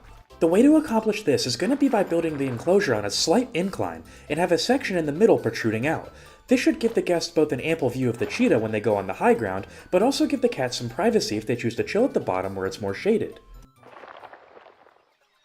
In certain ways, today's builds are acting as a culmination of every building technique we've used up until this point during the safari's construction. And just like with many of the builds, we're going to start by lining the foundation of the habitat to make the later steps much easier. What isn't typical is starting with the habitat enrichment items, but the cheetah's enclosure is going to have them placed in very strategic locations. Most felines aren't typically prone to stress. Cheetahs, however, are the extreme exception. In the real world, they're often assigned therapy dogs as buddies just to keep them calm. Funny enough, behind the scenes, I actually did tinker with this. Typically they're golden retrievers or family-oriented dogs like that. I tried the bush dog because it looks relatively similar, but it didn't tend to work out. I ended up cutting it from the episode. Because the cheetahs are so prone to stress, we have to add a ton of different enrichment items into the habitat, more than any other enclosure in the safari, even the African savanna. But remember, we don't want to take guests out of the experience. This is why all of the enrichment items on the high ground are natural, or at least look the part, while the items that can look out of place to the guest are out of their view. The trench we dug out isn't really as deep as I thought it would be, but sometimes a mistake can lead to an opportunity, and I happen to have an interesting idea. Instead of simply leaving it as a trench, later blending it in with rock, we can actually make a very small stream of water down here, which saves us from having to hide an ugly water pipe piece somewhere else in the habitat. Next, we need to line every single side of the habitat with rockwork and foliage. Luckily, this is going to be very easy to do. As we've made so many rock formations throughout all of Baobab Safari, we can quite easily copy and paste over any number of them, and we won't have any repeated textures. The view from the track is quite nice, and the habitat is a perfect distance away to where the guests are going to have a great view and the cheetahs can't escape. But something's missing. Like with all carnivores in the reserve, we're going to have to build a secondary fence on the outside of the habitat to keep an even more dangerous predator at bay. The justice system. Fences like this are equal parts from keeping the animals from escaping, but also keeping the guests from infiltrating, so they're extremely important. Down from the cheetah's perspective, there's no way they can escape this habitat at this point, especially once we add some foliage in. Let's add some now to blend in the fence. We'll use a very basic technique with creosote bushes, and start them off high up to cover the poles of the fence, but gradually sink them lower and lower into the ground to give the guest a better view of the animals. After adding in enough of the bushes and even some aquatic faux rocks, things are finally starting to take shape. However, I think we still need a tree line on the back of the habitat to truly get the scale right. Just like with our rock wall trims, there's absolutely no shortage of trees to borrow from in the rest of the reserve, so this is really easy as well. The foundation of this habitat so far is looking excellent, but what truly makes a build are the fine details within. We have a lot of momentum right now, so let's keep things going at a good pace. This foliage thankfully won't be that challenging, as it's all going to be on the sides of the build, allowing the cheetahs a safe lane to run down the middle. What can, however, be challenging is blending foliage into a build that doesn't yet exist. What I mean by this is that half of the rhino and ostrich section is going to be arid, more akin to our elephant habitat from last episode. The other half is going to be more or less what we've been doing already today. To blend the two habitats together, we can use dry variations of similar plants to give a natural transition between the microbiomes. After the exterior blending is completed, we can now focus our attention on the inside, and step 1 is always the same: buffalo grass. Equally important as the buffalo grass, placing aquatic faux rocks frequently also helps capture that sense of realism. From here, I always like to detail up bodies of water. No need for anything special this time though, as a guest would have to be standing on top of one of our vehicles to even see it. I like to use common cattail reeds and plants you'd find in the wild of the region to help add to that sense of realism. It's a bit confusing of a situation. We're trying to mimic Africa, but we're not actually located in Africa, so we don't want to go too far off the African theming, otherwise it'll be less immersive by being overly immersive. And if you're confused too, we're on the same page. We can use the same building technique of blending in the dry variants to further bolster the look of the running path, and even add some roots to the rocks to make them look a little bit more detailed as well. I like to add those relatively close to trees to give off the illusion that the roots have grown down the sides of the cliff faces. Detail doesn't really have to be overwhelming or overcomplicated. I highly recommend getting used to and customizing your very own foliage palette that you can add fast and make look to your building standard. It truly does speed up the process. Until we potentially get a terrain brush and Planet Zoo 2, it's the best advice I've got. At this point, there's only 2 things missing in the habitat, and luckily our staff have just notified us that that's about to change really soon. With the final inspections being passed, let's prepare for the arrival of our cheetahs.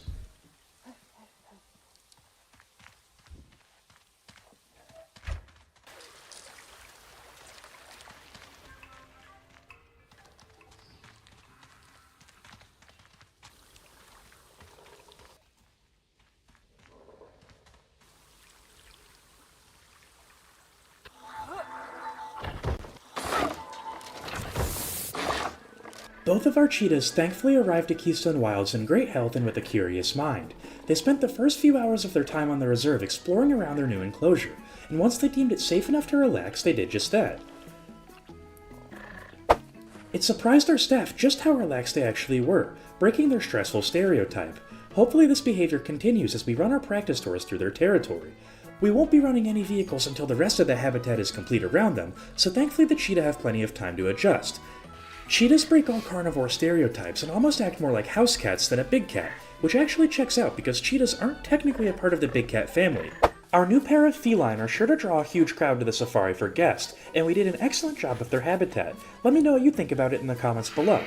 Let's give our cheetah pair some time to get used to their new home and situation, while we continue construction and giving the cheetahs a more interesting surrounding to observe. While some areas in Baobab Safari blow you away with the landscaping and foliage work, other areas have those aspects take a back seat and allow you to get an uninterrupted view at our wildlife. This habitat is going to have that mindset. The southern white rhinoceros is far and away the largest animal on the reserve that's able to get within touching distance of the vehicles, and the common ostriches that they share the space with aren't exactly small animals. Since both of these species are so large, the habitat by default is going to be sizable too. Just like with the smaller cheetah enclosure though, the first step is the exact same.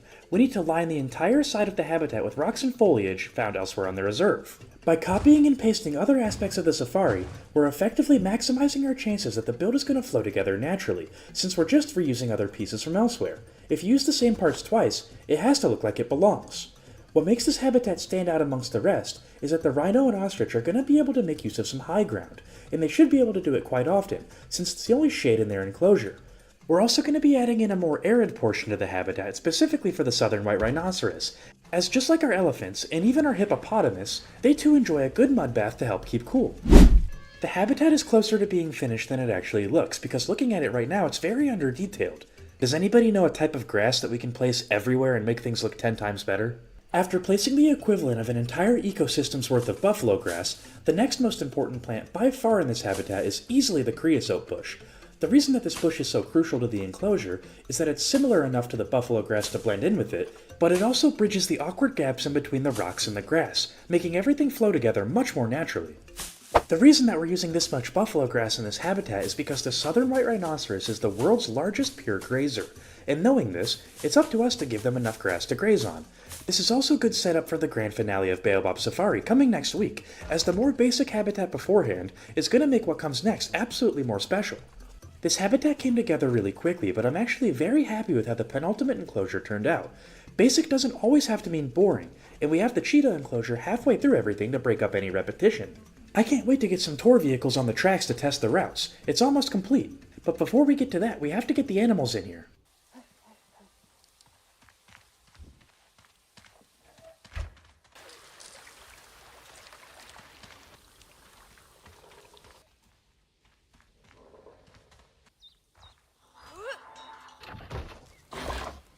Our southern white rhinoceros were the first to enter the enclosure, as they needed to get comfortable with each other before adding a new species to the mix.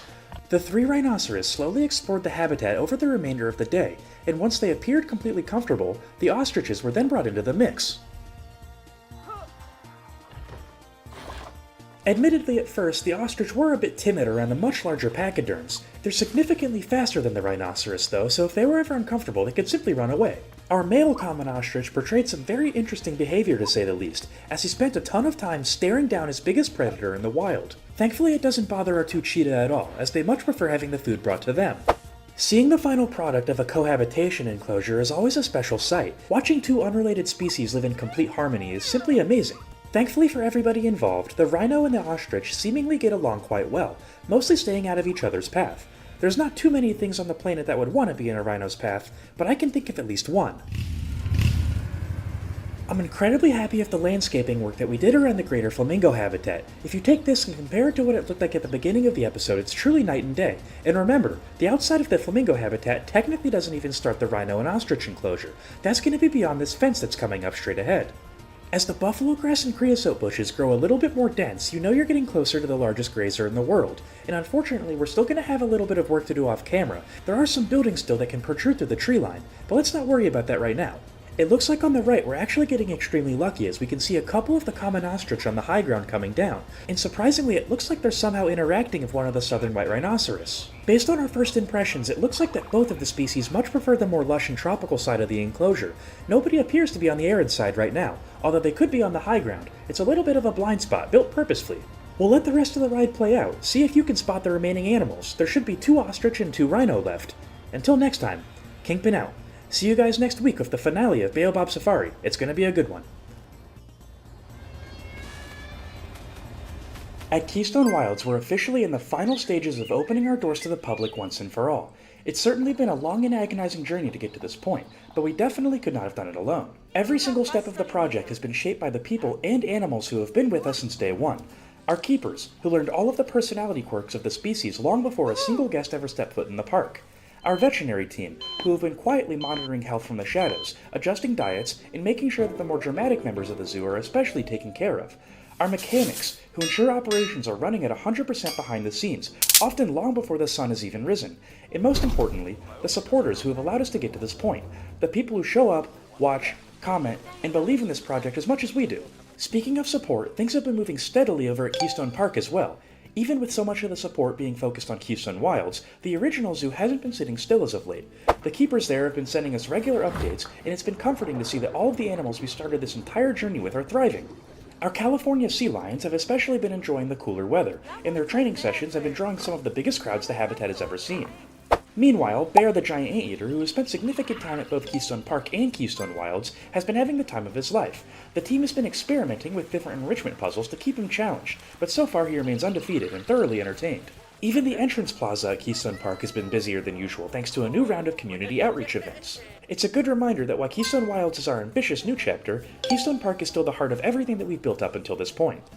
Now, with the home park thriving once again, and the morale high across both teams, it's finally time to focus on today's work here at Keystone Wilds. One of the biggest highlights this week actually comes from one of our smallest residents in the entire franchise, our baby Chinese pangolin. She's been steadily growing, getting more confident by the day, and keepers have been thrilled with how quickly she's adapting to her new routine. Her mobility is also greatly improved as she's spending a lot more time exploring the outside portions of the enclosure and testing out every single new aspect that the team throws in her direction. After hundreds of votes cast and more civil debate than we honestly expected, the community has come to the conclusion that Xiao Bao should be her new name. It directly translates to Little Treasure in Mandarin, and honestly it fits her perfectly. She's become a bright spot for the entire team, one of those animals you can't help but stop and watch even when you're supposed to be working on something else. Our keepers have been preparing a few new enrichment items sized specifically for her, including a custom-built puzzle feeder. They're hoping this is going to encourage more foraging behavior, and with how quickly she's been growing, they're already planning the next round of habitat adjustments to make sure she has plenty of room and space to mature. Watching Xiao Bao thrive has been a reminder as to why we started Keystone Wilds in the first place.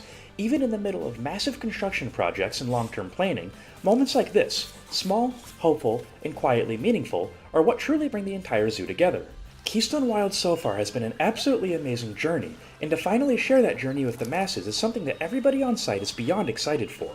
It hasn't always been easy. Matter of fact, sometimes it's been downright challenging. But what's important is that through our hard work, dedication, and passion, we've all made it to this point together. While Keystone Park represented finding the beauty in your own backyard, starting with local wildlife found native to the region, Keystone Wilds in turn represents the beauty and wild nature of our entire planet. The only thing standing in our way at this point is the completion of our greatest project to date, Baobab Safari.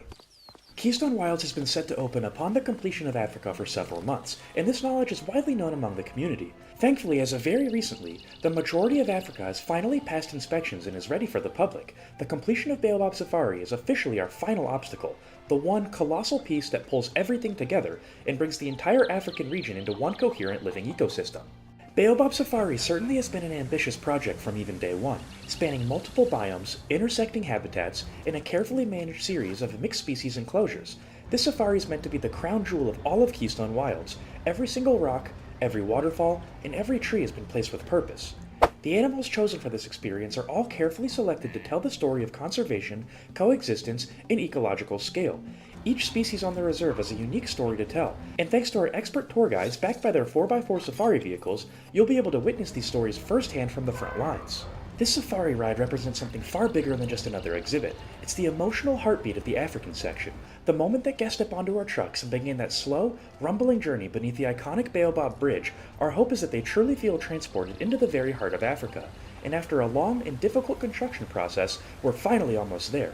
With your help, community feedback, and the countless revisions over the past year of construction, Baobab Safari is finally ready to step into the spotlight.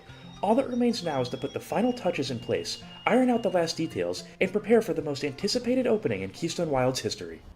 In case you missed the last episode, we built the penultimate stop on the safari by completing Packaderm Pass. Here you're going to find 3 species between 2 habitats, starting off with our common ostrich and southern white rhinoceros enclosure.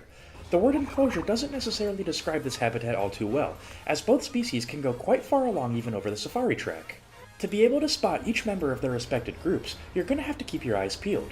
Luckily, both of the species are on the larger side, so they're among the easier animals to spot if you know where to look.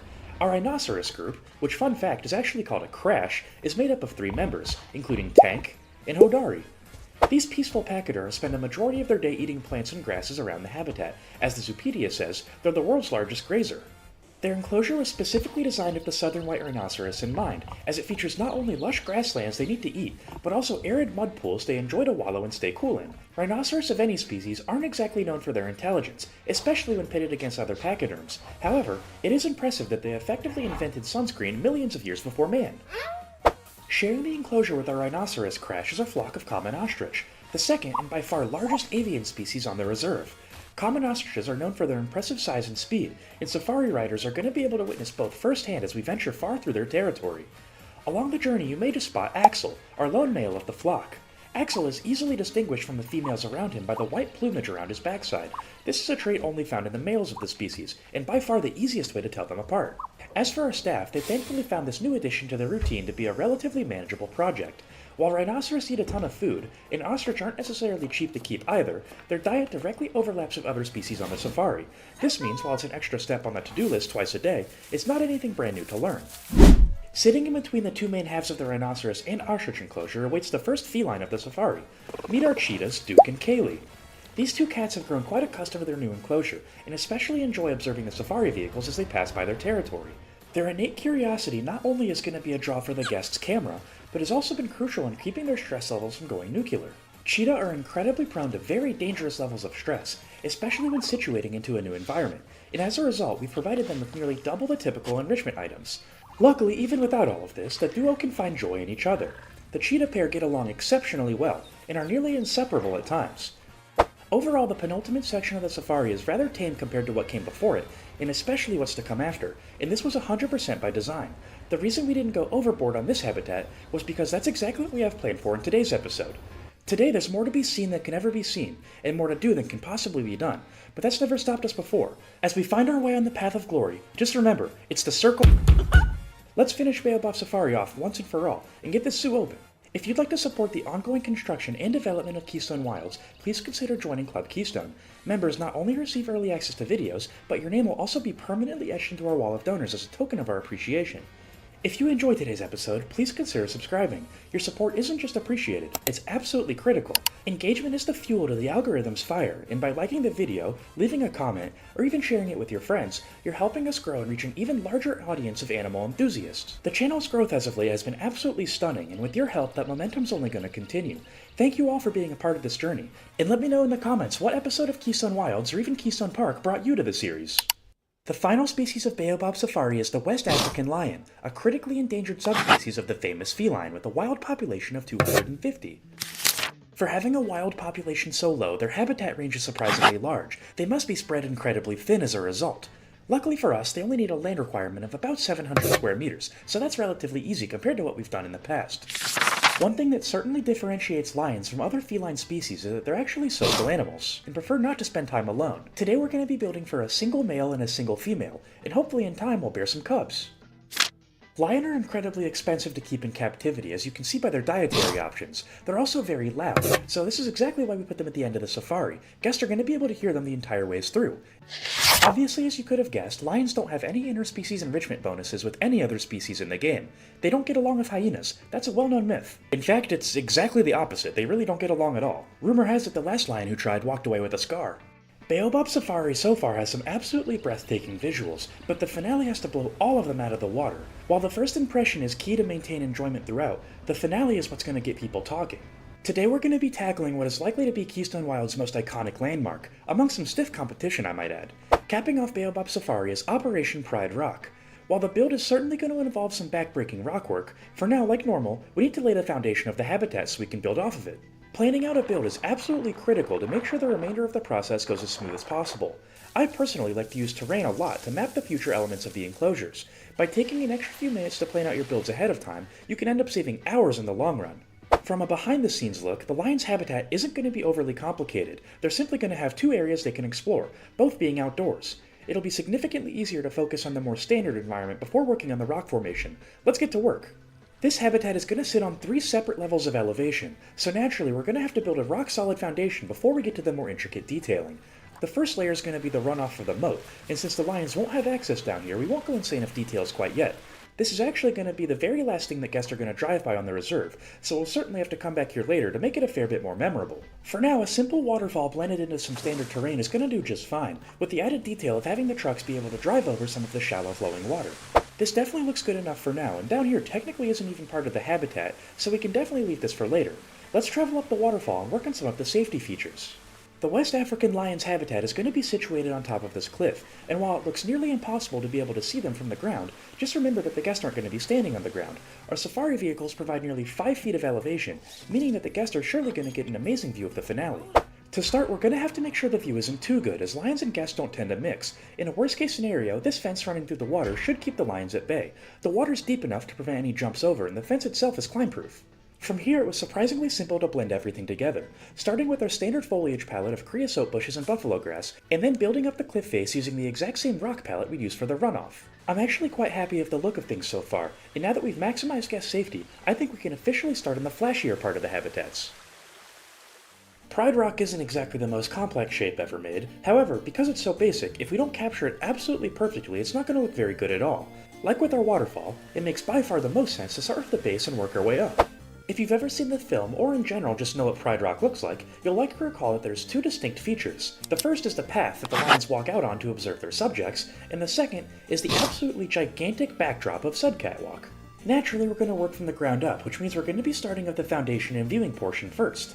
I've already gone ahead and placed a very small patch of tall grass. This is going to act as our target for the support beam holding the massive structure in place. Of course, it's all being made out of rock. Pride Rock in the films is shown throughout a variety of different times of day, so it's going to be a bit tricky to nail down the color scheme exactly correct. Sometimes it looks more red, and the other times it looks more to be a muted gray.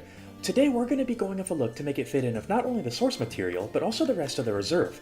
This means we're mainly going to be using temperate rocks with some taiga and tropical mixed in for texture. The catwalk appears to jut out at around a 30-degree angle, so it's imperative we capture the basic shaping of this, otherwise the entire build is going to fall apart. For now, we don't have to worry about the fine details, let's just get the skeleton looking exactly size accurate. One other thing to take note of is that the West African lion is a base game species, and these typically have notoriously poor hitboxes, meaning we're going to have to keep the ground as flat as humanly possible, leaving absolutely no traversable area to chance. Once I found the shaping to be acceptable and was fairly confident that even the most finicky species in the game would easily be able to climb the structure, I began to polish up the ground layer. To detail Pride Rock is actually quite simple, we just have to use a few more rocks and difficult textures around the rough skeleton. We'll certainly delve more into how to do this later, because let me tell you, this was the easy part.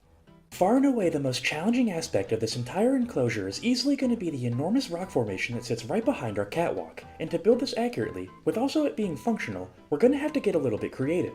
To start, I copied over exactly what we just made. If you recall, it was critical to make it as flat as possible, and referring back to our reference picture, the front of Pride Rock looks pretty flat to me. Getting the angle exactly right wasn't the easiest thing we've ever done on the channel, especially since in the films it's a bit exaggerated, but eventually I got something I was finally happy with. The next step was to build up the sides of Pride Rock, and this was easily the most challenging aspect of the process. I started by making 2 tall towers of under-detailed rocks on either side of the flat formation we just installed. The job of these rocks is simply to hold the corners together, and provide us with a safe place to merge even more of the copied portion throughout. Now with the place for everything to meet up, I could then again take the copied flat portion and use that to capture all of the iconic angles as accurately as possible. By creatively reusing the base's support structure, we were even able to capture some crucial shaping and detail on the base of the enclosure side. It took a really long time, and admittedly it still looks a little bit rough around the edges, but I'm finally in a place where I can start to see the final vision. All we have left to do is polish it up now, but that's a lot easier said than done. First and foremost, we need to get rid of the temporary rock towers on the sides, as they no longer serve a purpose now that everything is in place. Once they were gone, however, we were left with 2 large ravines running vertically down the formation. To eliminate any and all gaps, we had to tweak the angles a tad more, as well as add in some more rocks with a bit of purpose to the empty spaces. Once that step was finally complete and the shaping was for the most part finalized, we had to do something about all of the repetitive textures littering the rock. This is an unfortunate downside of building with a considerable amount of reused assets, but there is a very easy workaround. All we have to do is quite simply layer thin rocks around the already reused textures. I tried my best to do this in layers that make it appear as a slightly different color as you get closer and closer to the spire. It's certainly time consuming for a minute and subtle effect, but I quite like the way it turned out. And surprisingly, that was the end of Pride Rock, and I have to say I'm extremely happy with how it turned out. And as the land surrounding it develops even further with some foliage and additional rockwork, it'll look even better. Now though, we have an entire lion habitat to build, as Pride Rock was just a simple feature of the larger overall picture. With the backdrop finally in place, we can officially start focusing on the final stop of Baobab Safari. Thankfully, much earlier in the build process, we used the terrain tools to map out precisely where we want the borders to be, so adding in the gate and the accompanying null barriers was especially simple. To make sure we don't lose the invisible wall's location, we'll draw over the revised version one more time using the terrain tools. Now that we have the rough dimensions finalized, I want to focus on the lion's enrichment items. They were placed very intentionally within the habitat in order to give the guest the best possible chance of seeing the lions interacting with various aspects up close. Our secret weapon, though, are located on the tip of the catwalk, as the hidden blood scent marker and food tray are going to allow the lions to use this space of the habitat fairly often. It's going to be rare, but it's certainly going to be possible to see the lions on the rock in their iconic pose from the safety of your passing by vehicle. From here we used a basic technique repeated in nearly every single episode of the Safari series. By building up a layer of rock and foliage by using our palette of creosote bush and buffalo grass to blend it in, we can efficiently make a very nice natural barrier to keep our lions contained. Next, I started by using the terrain tools to get a variety of textures on the ground using the terrain paint features, and then amplified everything by placing a full layer of buffalo grass and faux rocks over top. It's a bit tricky to tell from above, but this habitat uses significantly more elevation than it would appear. This is in an effort to hide the lions when they don't want to be seen by the guests. While the guests certainly should be able to spot our lions most of the time, the rest of the habitat won't typically be within view. This means we don't have to go absolutely overboard on the details like we usually do. But trust me when I say if the details are what you want, just wait for the full tour of Baobab Safari coming next week. This is officially going to mark the opening of Keystone Wilds to the public, and I couldn't be happier with the progress we've made in such a short amount of time. The Safari is certainly the greatest achievement out of any Keystone property, and now it's nearly 100% completed. Let's make that officially 100% and welcome in our last residents.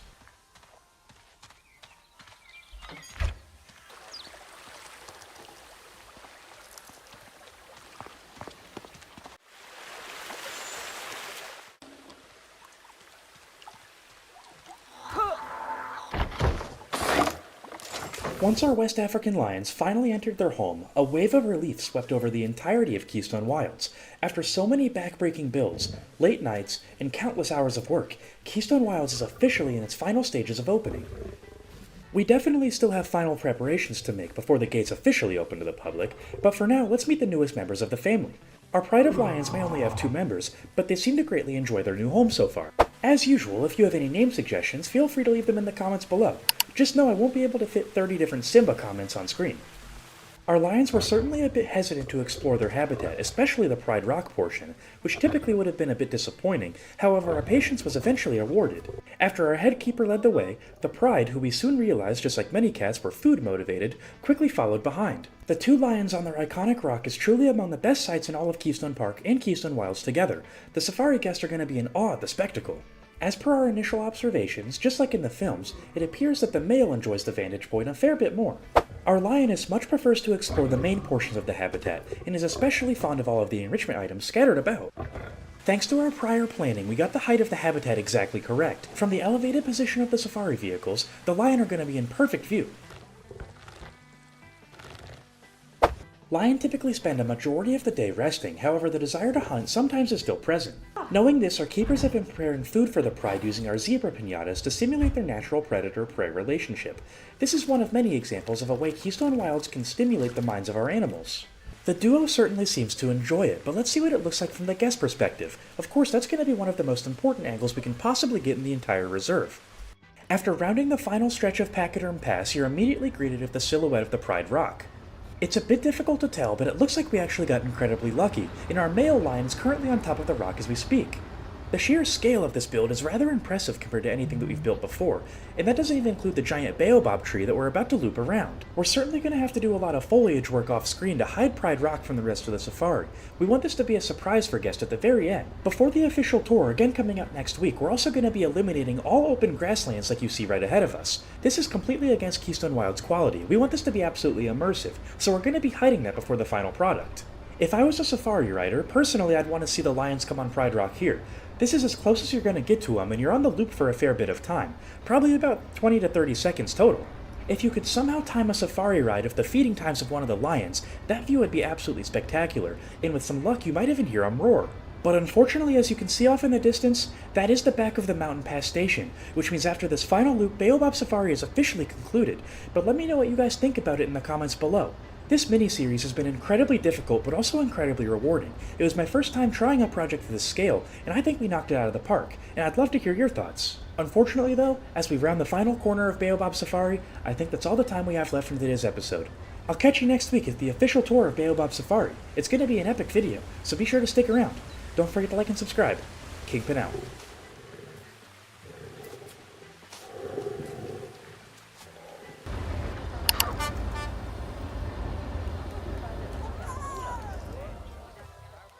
Welcome to Baobab Safari, explorers. My name is Kingpin, and I'll be your guide today as we head into the heart of Africa. Please remain seated at all times, keeping those arms, hands, feet, and legs inside the vehicle, and be sure to watch your little explorers as well. We're about to embark on a journey through sprawling savannas, dense forest, and winding riverways, home to some of the most incredible animals on Earth. And trust me when I say it's not a place you want to get lost in. Lobby 1, clear for entry. It looks like we've just been given clearance for entry by the safari warden, so hold on tight because here we go. Our adventure today spans multiple ecosystems carefully designed to mimic natural habitats of the species on their reserve. Many of the animals you're going to see are part of various conservation programs across the world, and several are endangered or even near extinct in the wild. Simply just by visiting our facility today, you've done more than you can possibly imagine to further conservation efforts worldwide for every species on the reserve. Baobab Safari is incredibly special because no two journeys are exactly alike, and I can tell right away that this is going to be an incredibly special one, as if you look directly to your right, you're going to be met with an incredible view of the Okapi, one of the most elusive and mysterious animals on the entire reserve. Typically, the Okapi is quite wary of the safari vehicles, as in the wild they weren't even discovered until 1901. They're an incredibly difficult species to document. What we do know about them is that the Okapi is actually the giraffe's closest relative, despite looking nothing like them at a first glance. They have long, prehensile tongues that they use to grab leaves and even clean out their own ears. I'm not seeing anything quite yet up ahead, but now's a good time to mention that these habitats are absolutely massive, and technically speaking, seeing every animal in the reserve isn't exactly guaranteed. They have the ability to go absolutely anywhere, but it looks like straight ahead and coming up on the left is actually going to be our next critically endangered species, the black rhinoceros. As of now, he looks to be a bit tired, and I doubt we're going to be able to see him moving around. However, when they do choose to move, they're surprisingly agile, and able to run at speeds of up to 35 miles per hour. That's quite impressive when you remember they have to carry around that massive horn everywhere they go, which is actually made of keratin, the same material as your fingernails. Unfortunately, this massive horn is a large reason as to why the species is currently critically endangered, as it's a very highly sought-after material by poachers on the black market. I hope none of the little adventurers on board are afraid of the dark, as the upcoming foliage tends to shroud out much of the sunlight. It's a perfect habitat for a species that's garnered the name the ghost of the forest. This is because, despite being the largest as well as the heaviest forest antelope, the bongo is actually one of the most elusive species in all of Africa.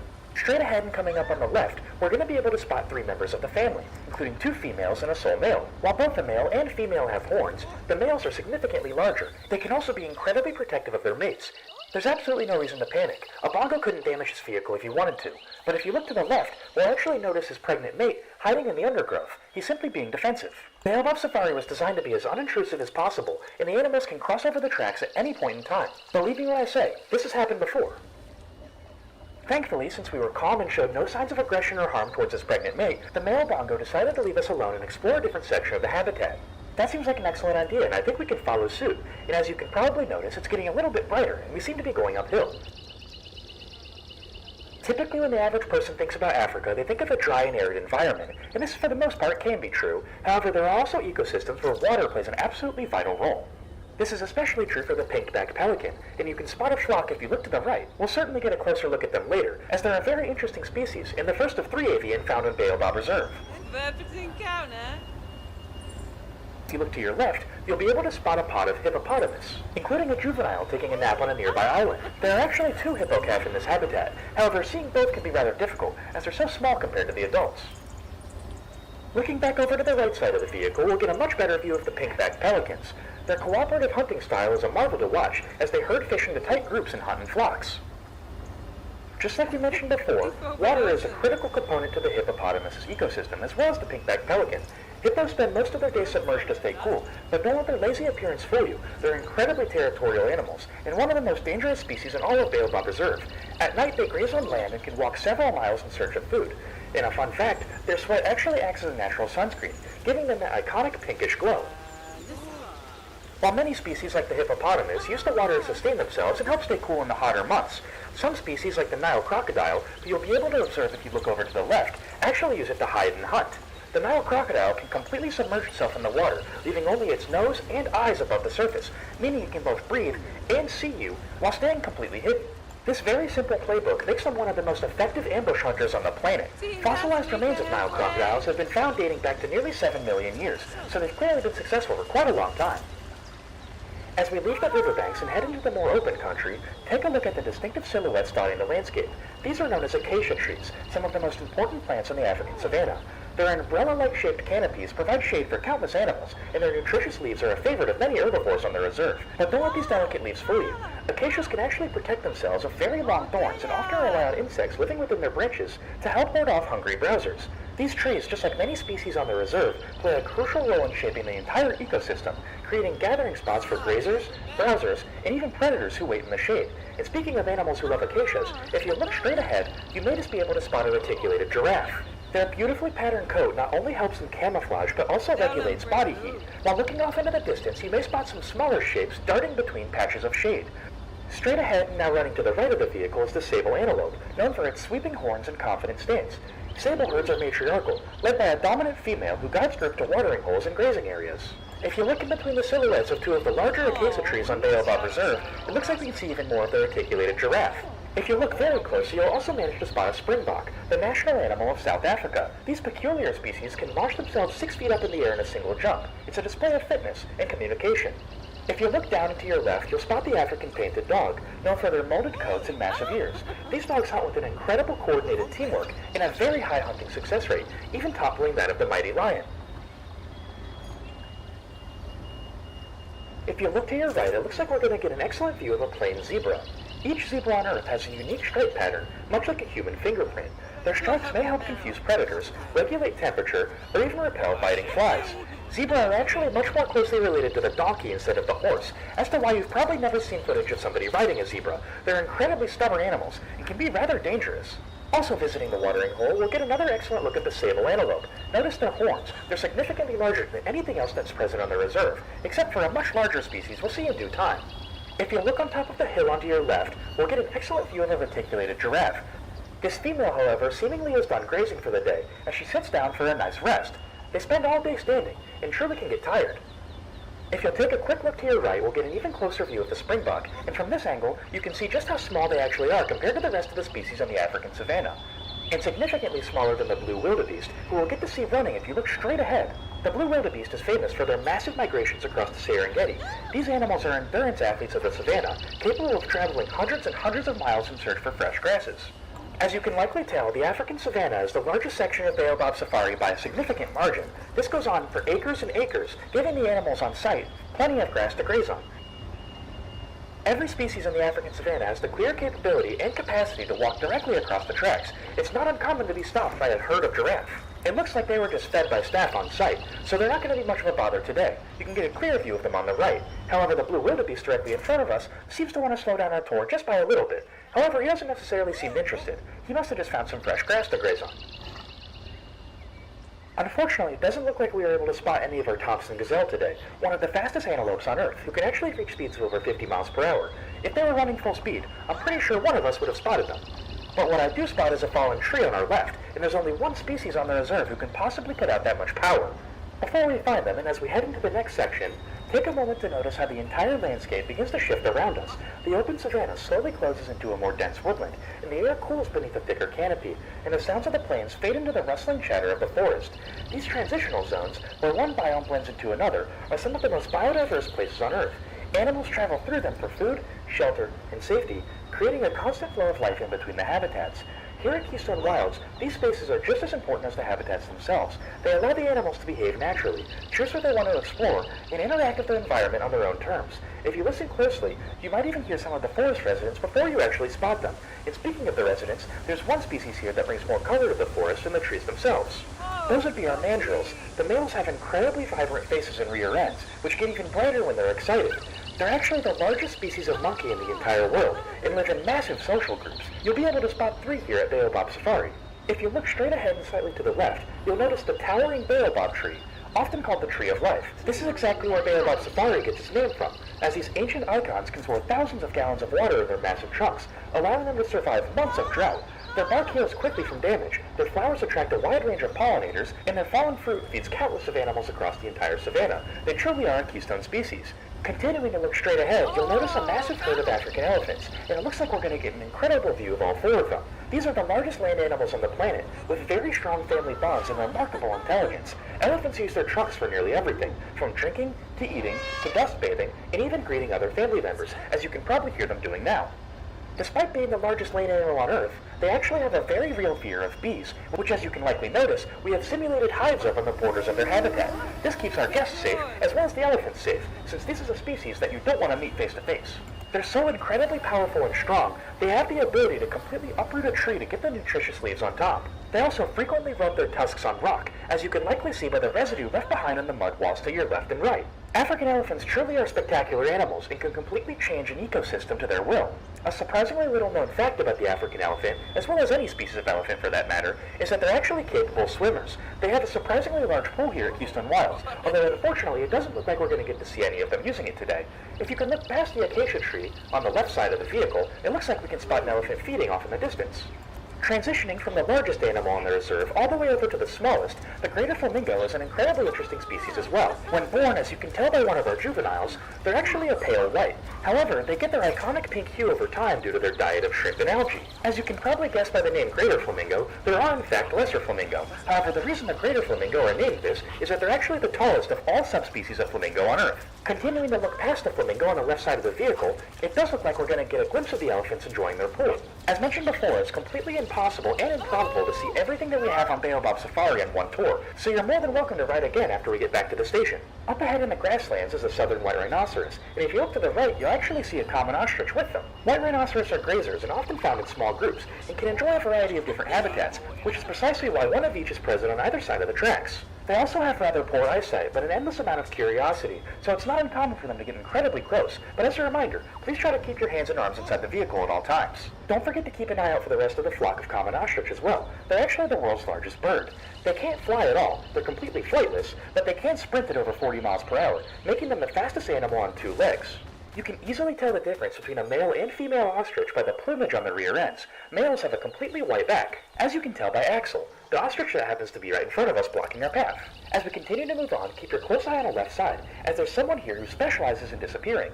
The cheetah, the absolute fastest land animal on Earth, can go from 0 to 60 in just a few seconds. Built for pure speed with a lightweight frame, long tails for balance, and a semi-retractable claw for grip, cheetahs are pursuit specialists rather than ambush hunters. Their unique black tear marks can help reduce sun glare and hyper-focus in on prey during pursuits. They're the first of two felines on the reserve, and we're about to meet the second very soon. Until then, you'll be able to catch a few more glimpses on the left side of our common ostrich. They're very curious animals with incredible eyesight, and it's not too uncommon for them to get right up close to the vehicles. As we begin our descent towards the mountain pass station, and past the final baobab tree on the reserve, we'll be met with the habitat of the West African lion. These lions are the most critically endangered species on the reserve, and smaller in number than their eastern and southern cousins. Lions are unique among big cats for living in social groups called prides. These very complex social structures are usually made up of a group of related females who do most of the hunting, working together with impressive coordination. Their preferred strategy is stamina and teamwork, driving prey into ambush zones, surrounding them, or exhausting them through group pursuit. A well-coordinated group of lioness can bring down prey many times their size. Unfortunately for us, typically lions can spend upwards of 18 hours a day sleeping, and if I had to guess, that's exactly where they are now. Hopefully we'll still be able to get a good view. Male lions usually act as the pride defender, protecting territory that may span dozens of square miles. Their very deep roars, which can be heard from over 5 miles away, serve as both a declaration of presence and warning to rival prides. Territorial disputes can be intense, with rival males challenging control of a pride in battles that shape out the next generation. You're going to have to keep your eyes peeled as they're rather difficult to spot when laying down. They're surprisingly well camouflaged. However, if you look straight ahead, you're going to catch a great view of both of our male and female lion. Conservation is absolutely critical for the West African lion, as unfortunately their numbers in the wild have declined dramatically due to habitat loss, prey shortages, as well as human conflict. Today, they occupy less than 10% of their historic range, and many of the remaining populations survive in simple isolated pockets. Unfortunately, our safari tour is rapidly coming to a close, but before you head back and enjoy the rest of Keystone Wilds, we want to thank you, not just for riding with us, but for choosing to spend your time here. Every single visit supports our mission to create immersive habitats, care for endangered species, and contribute to global conservation efforts. Your joint interest truly does help fund research, educational programs, and the protection of wildlife across the entire globe in both human care and in the wild. Places like Keystone Wilds truly do matter because they connect people to animals many may have never even seen in their lifetime. A spark of curiosity here and there can truly grow into compassion, understanding, as well as action. Whether it's supporting conservation efforts worldwide, learning about a species, or simply sharing what you've seen today with your friends, you truly do play a part in protecting the future of wildlife. Thanks again for joining us today on Baobab Safari. Please gather your belongings and remain seated until we come to a complete stop. We hope to see you back soon.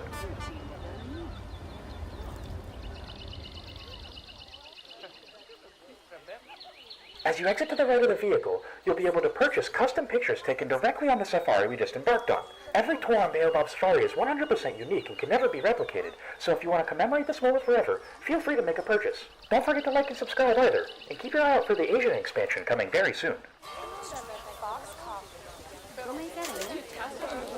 Welcome to Baobab Safari, explorers. My name is Kingpin, and I'll be your guide today as we head into the heart of Africa. Please remain seated at all times, keeping those arms, hands, feet, and legs inside the vehicle, and be sure to watch your little explorers as well.